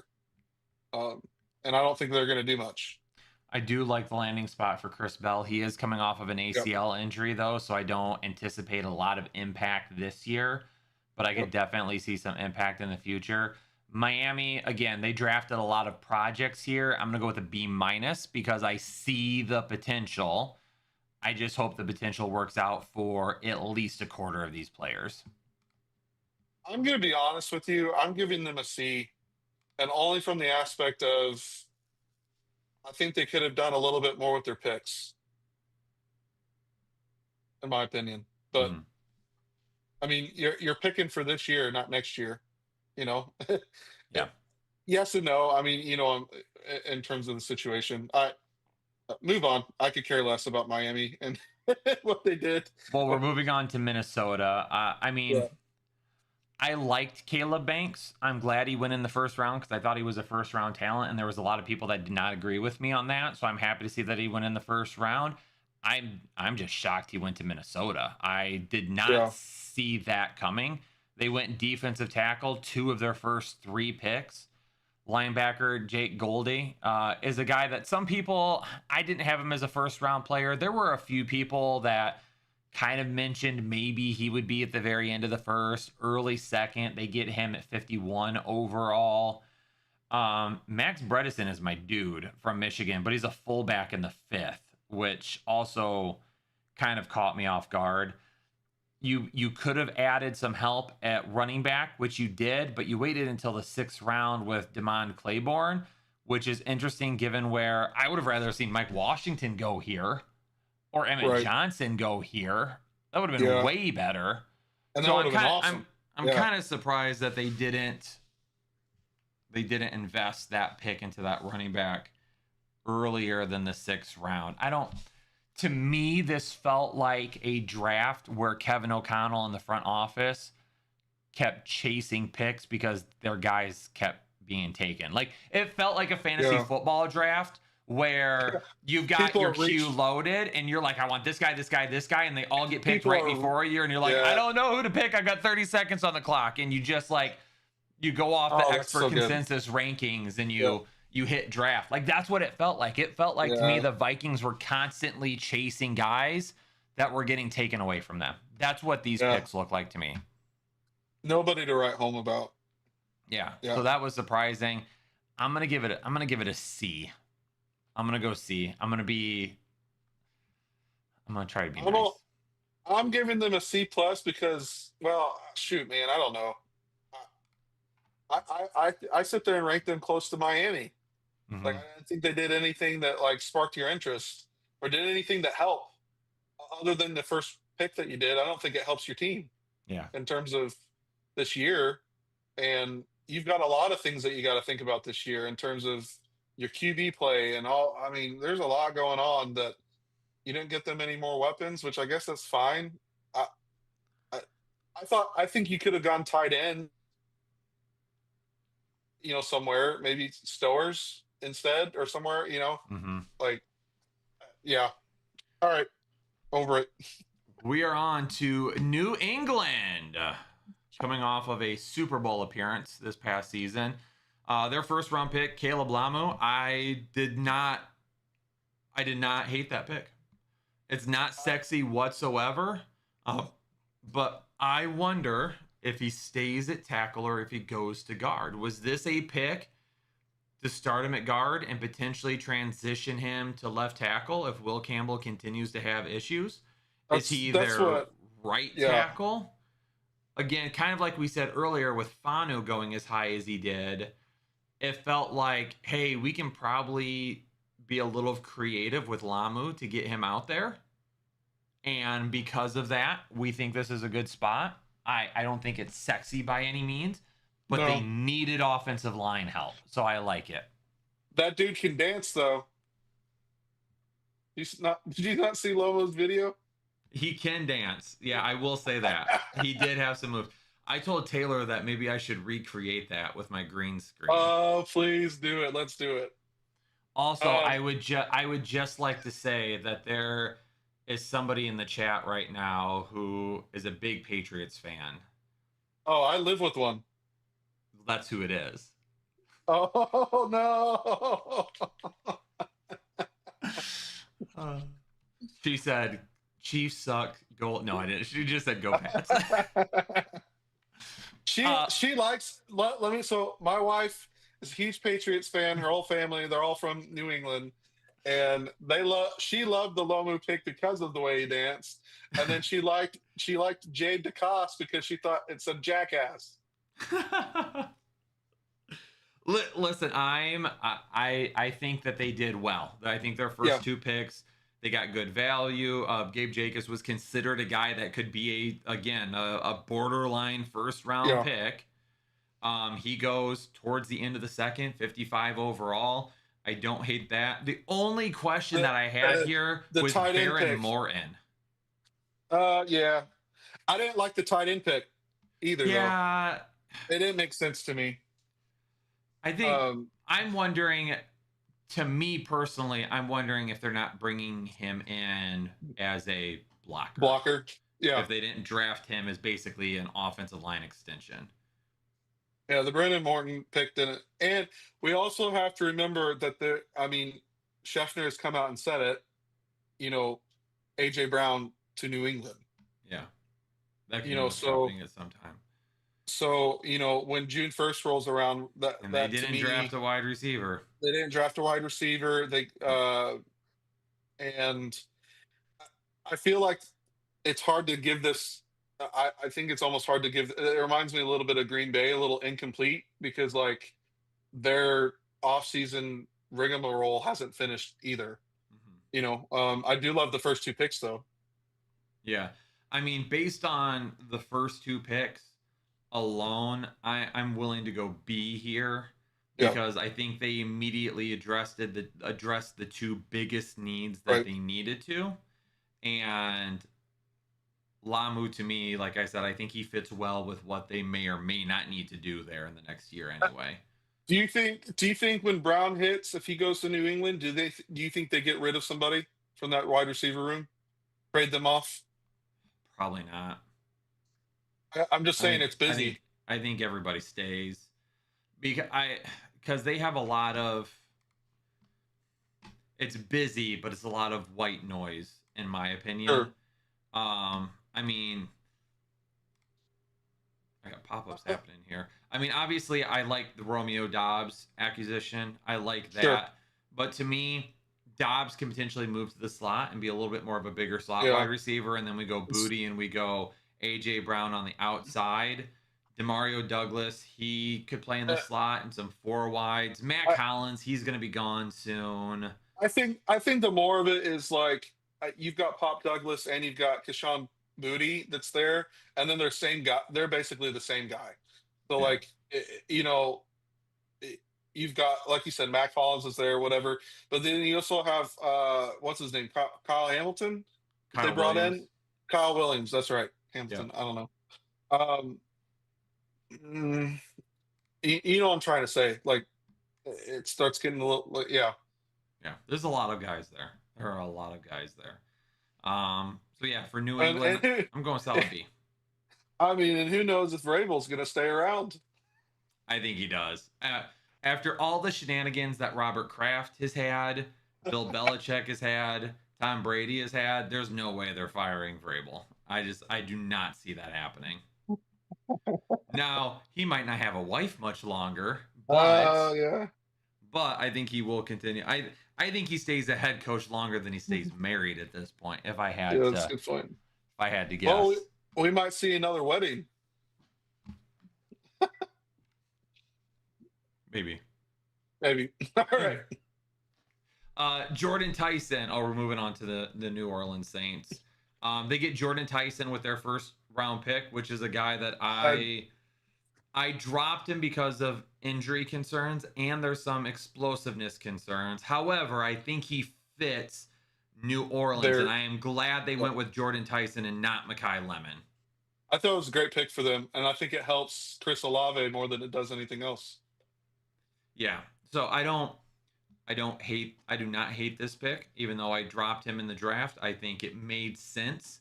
I don't mind them drafting him where they did.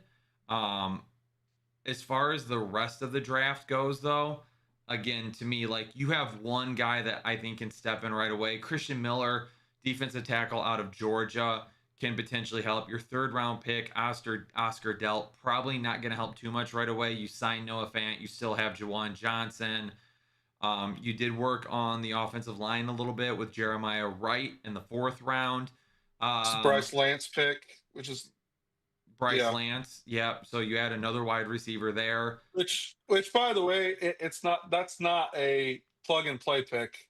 That's a let's see what happens pick. Yeah. Right? Like, that's not a hey, this guy's gonna start getting things going. But I will say this, like, they added ETN this offseason. I think Tyler Shook is gonna kick butt. I think he's gonna be great this season. I know that's very good. I know, and all of our conversations through all the fantasy headliners, through all of our chats and stuff, we keep on talking about the Saints over and over and over again. Yeah. And I guarantee you that's who we're going to continue talking about for the rest of the offseason until the season starts. I think they're going to look very different. And yeah. I'm going B- for New Orleans. I'm going B-.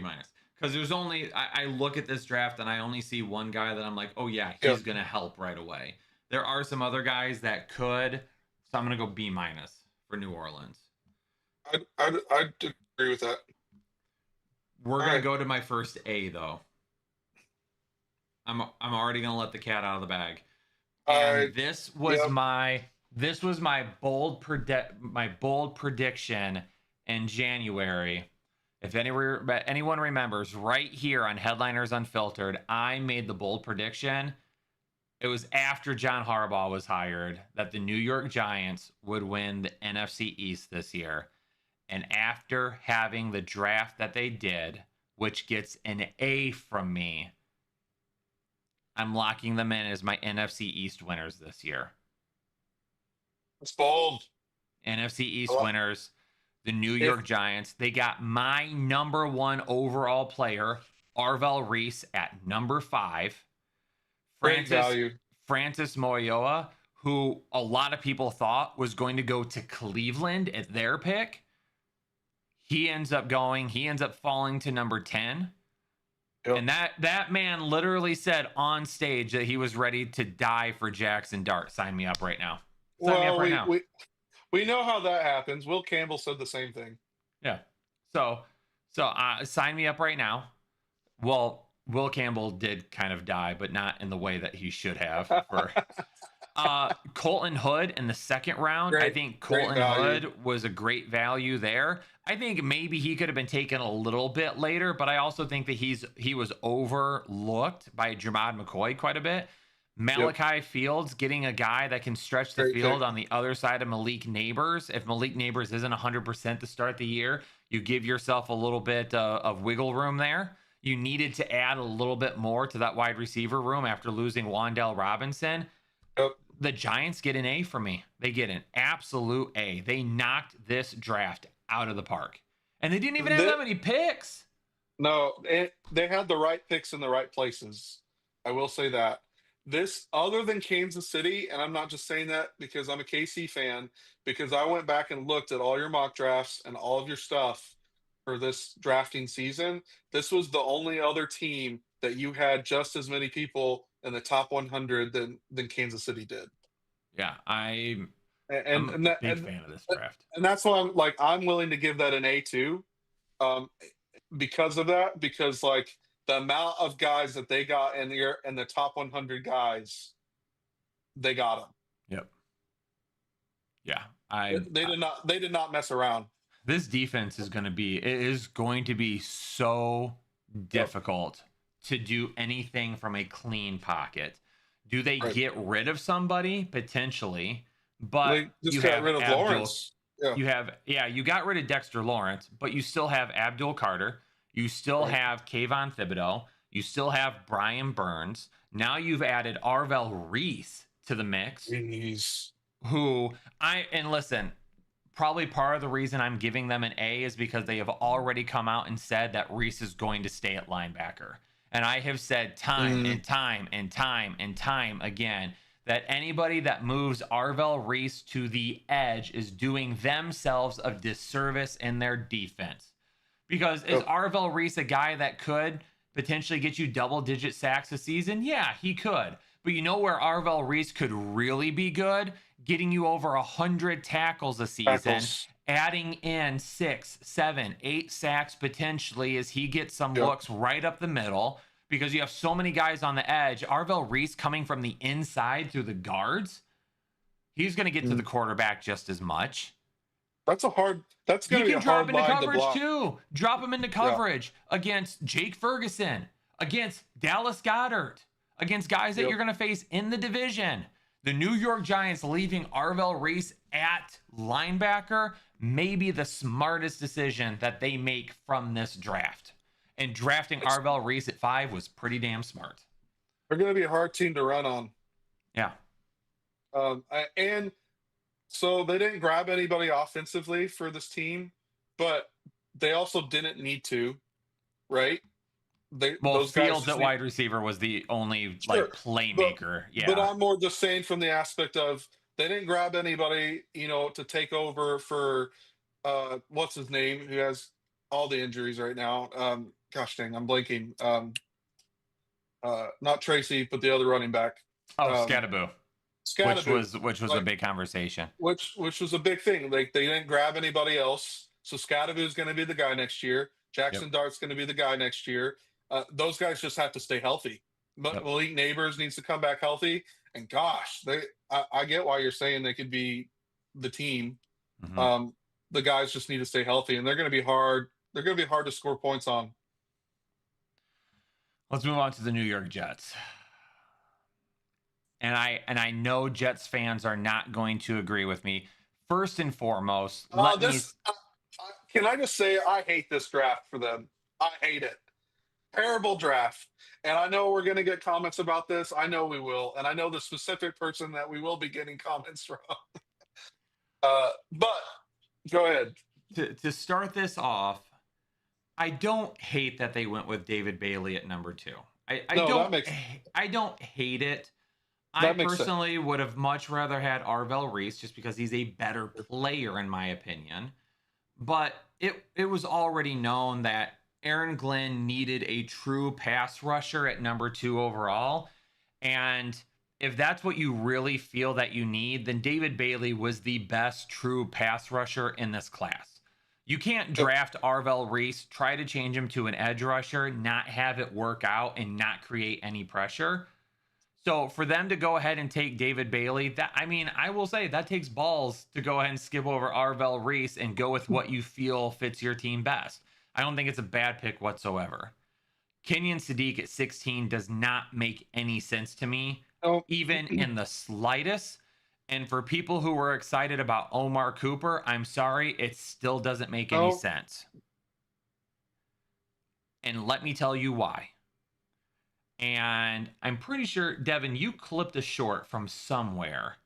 Oh, it was the winners and losers video. That's where it was from. I did record that. I forgot that I recorded that. That's where that came from, and the Dolphins one too. So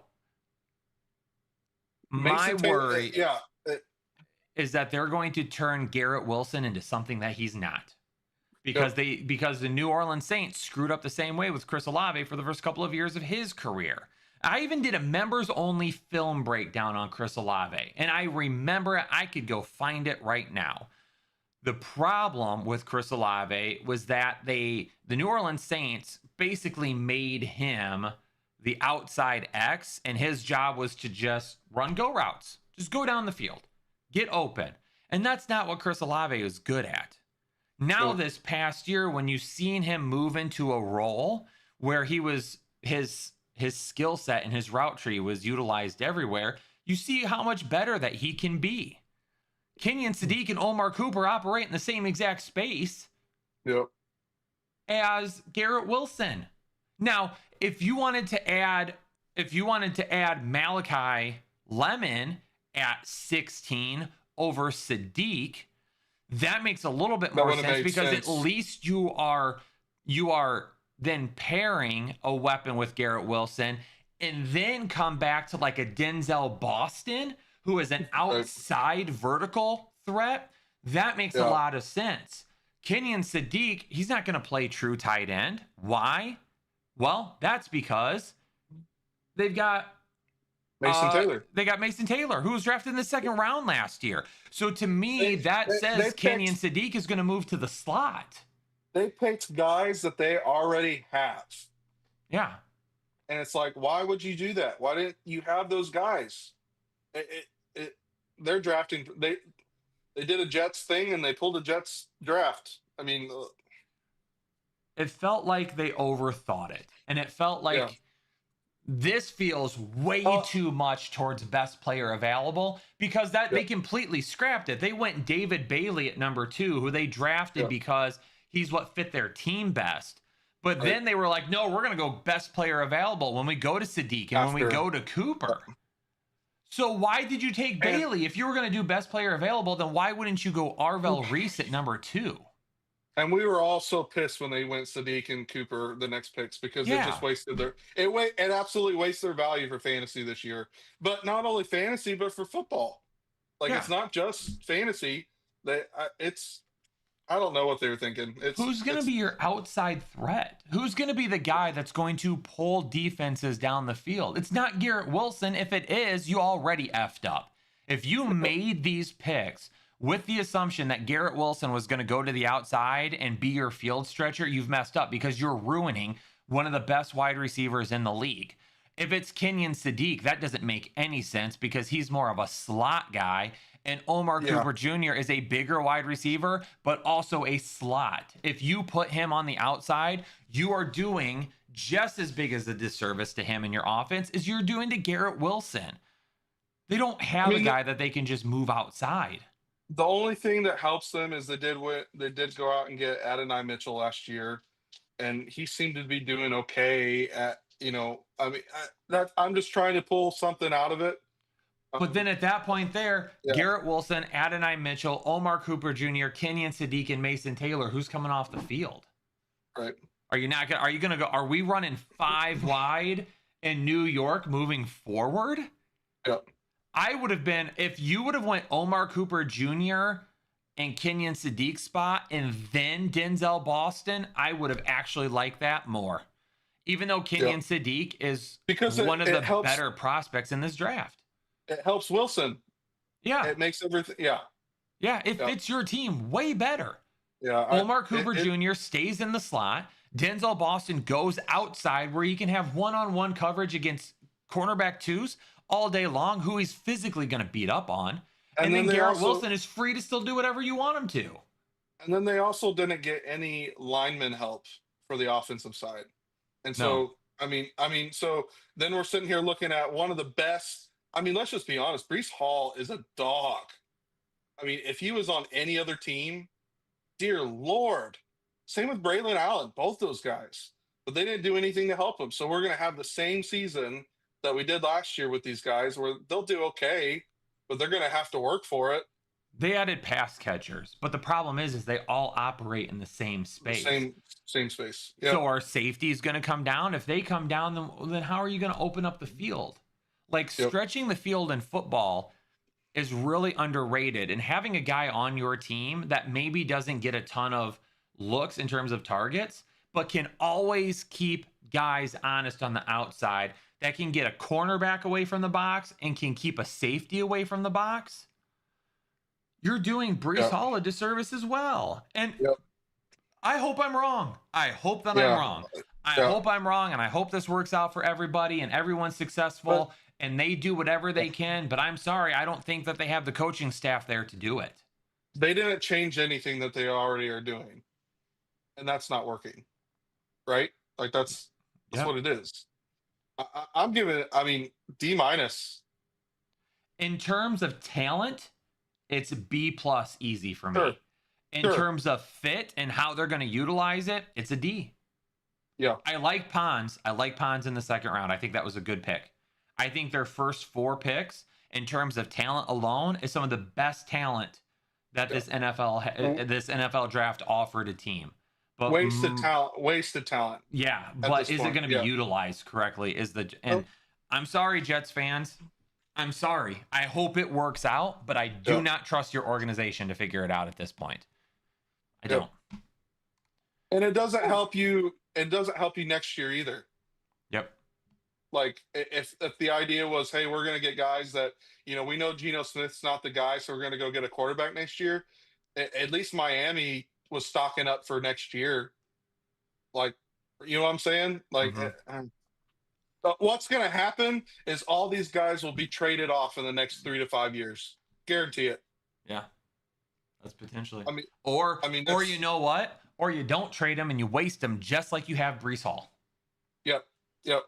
That's my thought. Because you haven't been able to figure out Breece Hall in 3 years. So how are you going to figure out the rest of this talent? All right, so we're going to rant off the Jets, and now we're going to rant on the Eagles, and it's going to be even better. Let me give everybody a little context to this if you haven't seen it yet. I did a short the night of the draft about Makai Lemon and how Makai Lemon makes things for fantasy football purposes, as it said in the title of the video, in which came out of my lips multiple times.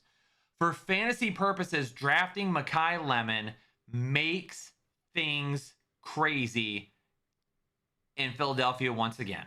When we heard that A.J. Brown was going to be traded post June 1st, the immediate thing that myself and everybody else did was Devontae Smith season.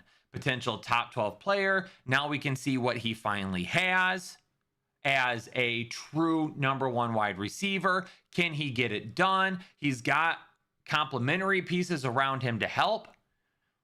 But then they traded up for Makai Lemon. And I'm sorry, you don't trade up for a guy if you don't expect him to be a big piece of your offense. So for Makai Lemon, he's a dog. He's good. He's my wide receiver 1. I love him. And let's clarify. We like him. Yes. It has nothing to do with us not liking him. We are a fantasy football channel, and I don't know how many dang times in our comments that we have to say we are a fantasy football channel, and this ad hurts everybody. If you're an Eagles fan watching this right now, I am sorry. My grandfather, who passed quite a few years ago, was an avid Philadelphia Eagles fan. I am sorry, but I hope your team goes. Come here. I want you to look me in the eye.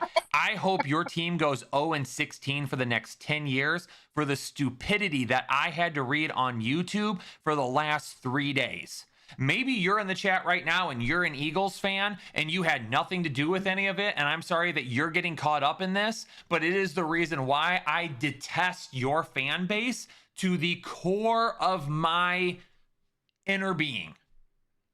This absolute ridiculousness that I read over and over, the amount of people that told me how stupid I was, the amount of people that told me that nobody gives a shit about fantasy football, that it's all about winning in real life. It's a fantasy football short. It said fantasy football in the title, and I specifically said for fantasy football reasons, this was not great, even though Makai Lemon is my wide receiver 1, and it makes sense from a football perspective. Eagles fans, I hate you, I hate your city, and I hate your team, and I hope y'all go another 60 years without seeing the Super Bowl. Clip it and put it on the internet. I don't care. I'll walk into the heart of downtown Philly and I'll throw the middle finger to every single one of your fans for the absolute dumbness that I saw you put on the internet for the last 3 days. We like Mekhi Lemon. I love Mekhi Lemon. He's so good. He's Amon-Ra St. Brown 2.0. Yeah. From a football standpoint, it makes sense that you need to have more weapons for Jalen Hurts. Now to move on, I love the pick at 2. I thought Eli Stowers was great. I have to wait for my blood pressure to come back down before I analyze anything else. No. I'm just saying. I'm trying to move on because we could stay on this for the rest of the. Like, I mean, I do like Eli Stowers. I like Eli him Stowers, to sit for a year behind Goddard, helping some 12 personnel. Absolutely. I think he's the future of that position for them. If he works out, that's great. I think it's awesome. Other than those 2 picks, I mean, they got a tackle, which they need to. I mean, some of their guys are getting older. At round 3, they got Markel Bell. The quarterback pick at 5, I don't know. I mean, the only thing I will say this, because I'm doing the rookie scouting reports for the draft guide right now, I believe Cole Payton was drafted specifically for the purpose of utilizing him in different schemes to take Jalen Hurts off the field so he doesn't run the football nearly as much, because Cole Payton at the FCS level was one of the most athletic quarterbacks. He had 30 plus rushing touchdowns the last couple of years. I would not be shocked if he was drafted for that sole purpose in the 5th round. Still doesn't make a ton of sense to me, but that's the only thing that I can come up with here. Yep.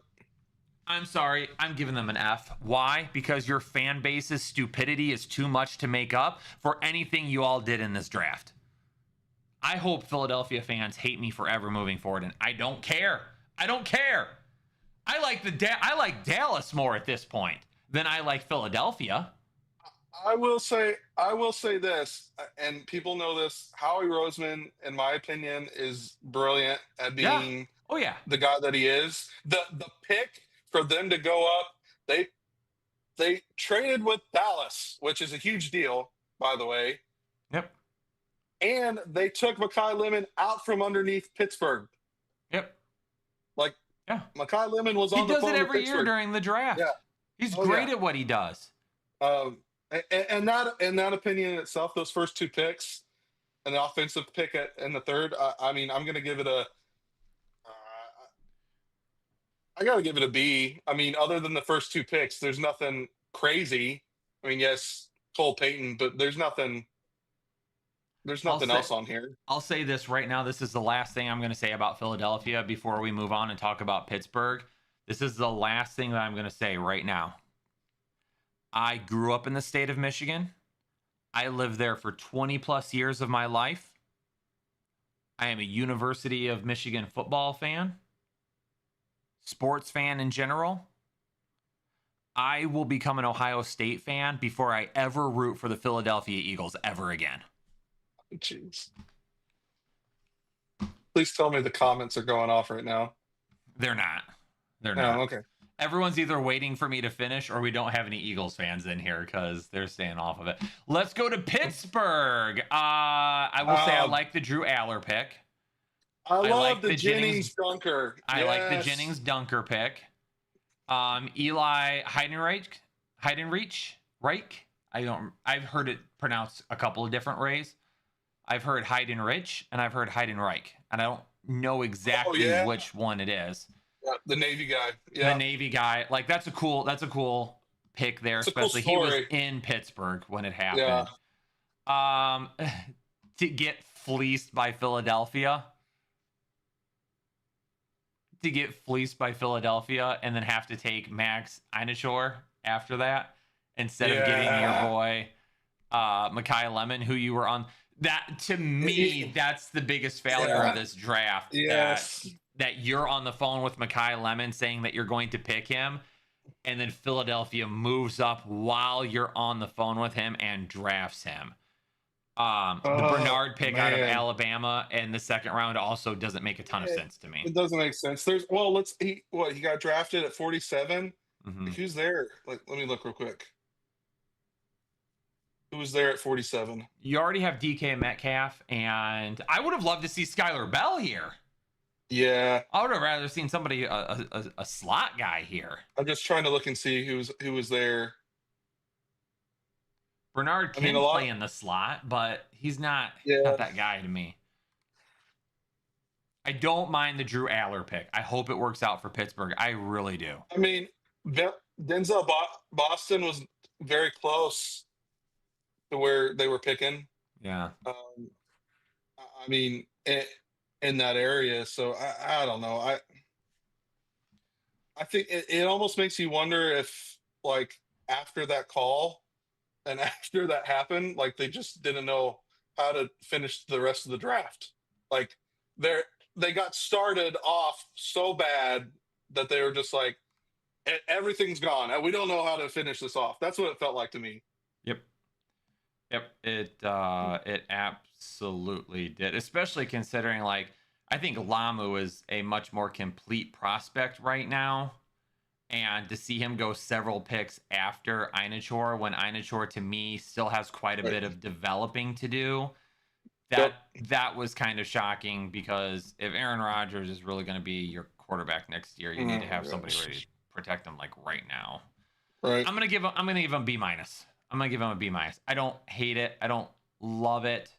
I feel bad for them though, because it was in their city and they did break Detroit's record of most people at the draft. So I'll give him a B minus.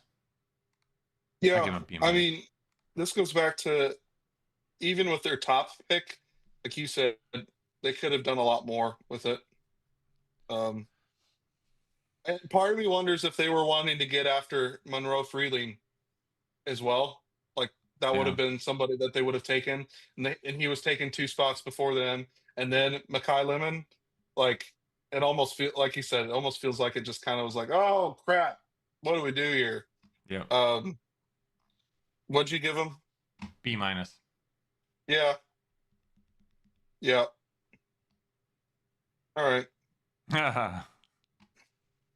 I'm a Steelers fan living with an Eagles fan. I agree with your comments. We could have used Lemon. Yeah, Lemon would have been a perfect fit in Pittsburgh for And sure. so now I wonder, Lemon's not there. So do you think Rodgers is sitting there being like, yeah, no, not doing this? I still think he comes back. I can't. Sure. I would laugh hard if he doesn't though. Yeah. And it's another reason why I would rather be the Packers and not the Yep. Steelers. Yeah.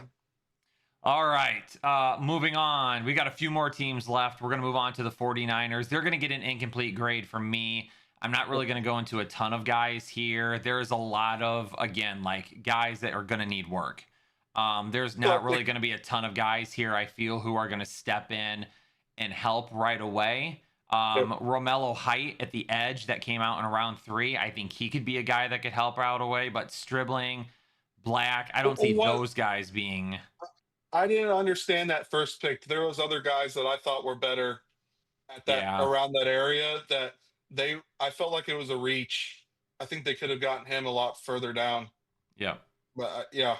Low main, who has the most upside in their career, Lemon or Tyson? Right now, I have to give it to Tyson, just because I don't know what we're going to see from Philadelphia over the next couple of years. Tyson really doesn't have a ton of people that he has to deal with. He's got Chris Olave. I get that.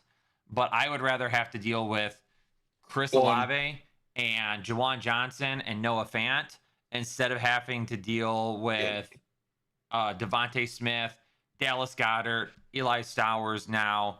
And then they also traded for Dontavian Wicks. And they signed Hollywood Brown.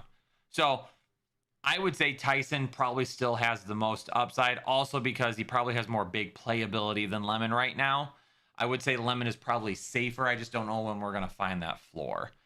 And also the other part of this too, with what you're saying, is Chuck is going to toss the ball around more than Jalen Hurts. Yeah, they're going to be a much more vertical offense than what the Eagles will. I hope Jalen Hurts throws a pick on the first play of the season. I will run around the street naked, man. I will take my clothes off. I will parade up and down. I will paint, suck on my chest, and then an arrow down to Eagles fans. I'll let them have it. Incomplete grade for the San Francisco 49ers. For Seattle, Love the first round. Jadarian Price is like the biggest fantasy winner of this draft for the most The part. whole thing. Yep. I don't mind Bud Clark at safety after that. Then they go Julian Neal at cornerback. I mean, they hit their first three needs right off the bat and then added a guard too. I'm going to give out my second A. I'm going to go A- for the Seattle Seahawks because they're also defending Super Bowl champs. Yep. That's for what I'm going. I mean, we all were talking about Price and how that was the best pick of the draft, basically. Yep. From fantasy perspective, probably is the most impactful draft pick. Yep. Yep. And they got stuff done. They got what they needed done. Yes. Like that's. I mean, you can say from six round on, they're all filler picks, whatever. But the guys that they needed to get, they got. For Tampa Bay, I think Tampa Bay did a good job of addressing needs. They potentially get a gift in Ruben Bain at 15. I think he is one of the biggest wild cards of this draft. His arms are short, but we're not just talking a little bit short. We're talking historically short. He has the shortest measurements ever for an edge taken in the first round. So because of that, to me, when I talk about Ruben Bain, I think he has a ton of upside. I also believe he could end up being a first round bust. But they needed a linebacker, obviously. Josiah Trotter was a great pick. Yeah. Yep, I think Josiah Trotter was a good pick. Levante David calling it quits and calling it a career this year. They went and got themselves another wide receiver to add to the outside with Mike Evans being gone. Not a big Ted Hurst fan by any means, but this is the field stretcher that we've been talking about with other people in terms of like, you could have used somebody that could stretch the field. So when I take a look at Tampa Bay's, I will say I'm going to give Tampa Bay 2 grades, and it hinges on Ruben Bain because you either knocked it out of the park and got an absolute gift, which is going to give you a B+ in this draft, or you missed on that first round pick because everyone skipped Ruben Bain for a junior and you get a C. Yeah. Yeah, that's good. So I got 2 different thoughts there. The Ted Hurst pick is interesting for me. I mean, I think you bring him on as Chris Godwin when maybe has a year or 2 left, maybe. I don't know, but you've also got Godwin, you've got Tez, and you've got Emeka Buka, and now Ted Hurst in that mix, and Auten. So maybe they're getting ready for when Chris Godwin leaves. Granted, there's people that you can draft next year. I don't know. So Naro has a question. You don't think Price and Sharps split when Sharp is healthy or even with Wilson?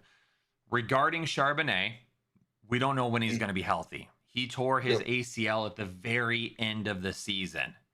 It might be the very end of the season before Charbonnet is back. It might be 2027 before we see him healthy enough to actually take over.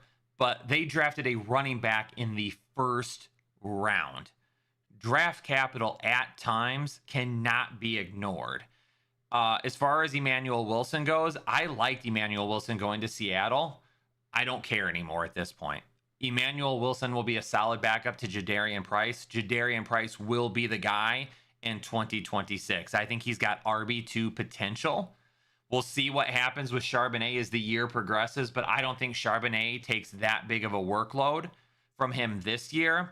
In 2027, if you still have Charbonnet on the roster, if you don't move on from him, and you have Jadarian Price, then I think you see a split similar to what we saw with Kenneth Walker and Zach Charbonnet, with Jadarian Price still getting like 60% of the touches. And they've already come out and say that they want to split backfield. Like, they've been very upfront about the way they do that. Yeah. And so that's what you're going to get with that.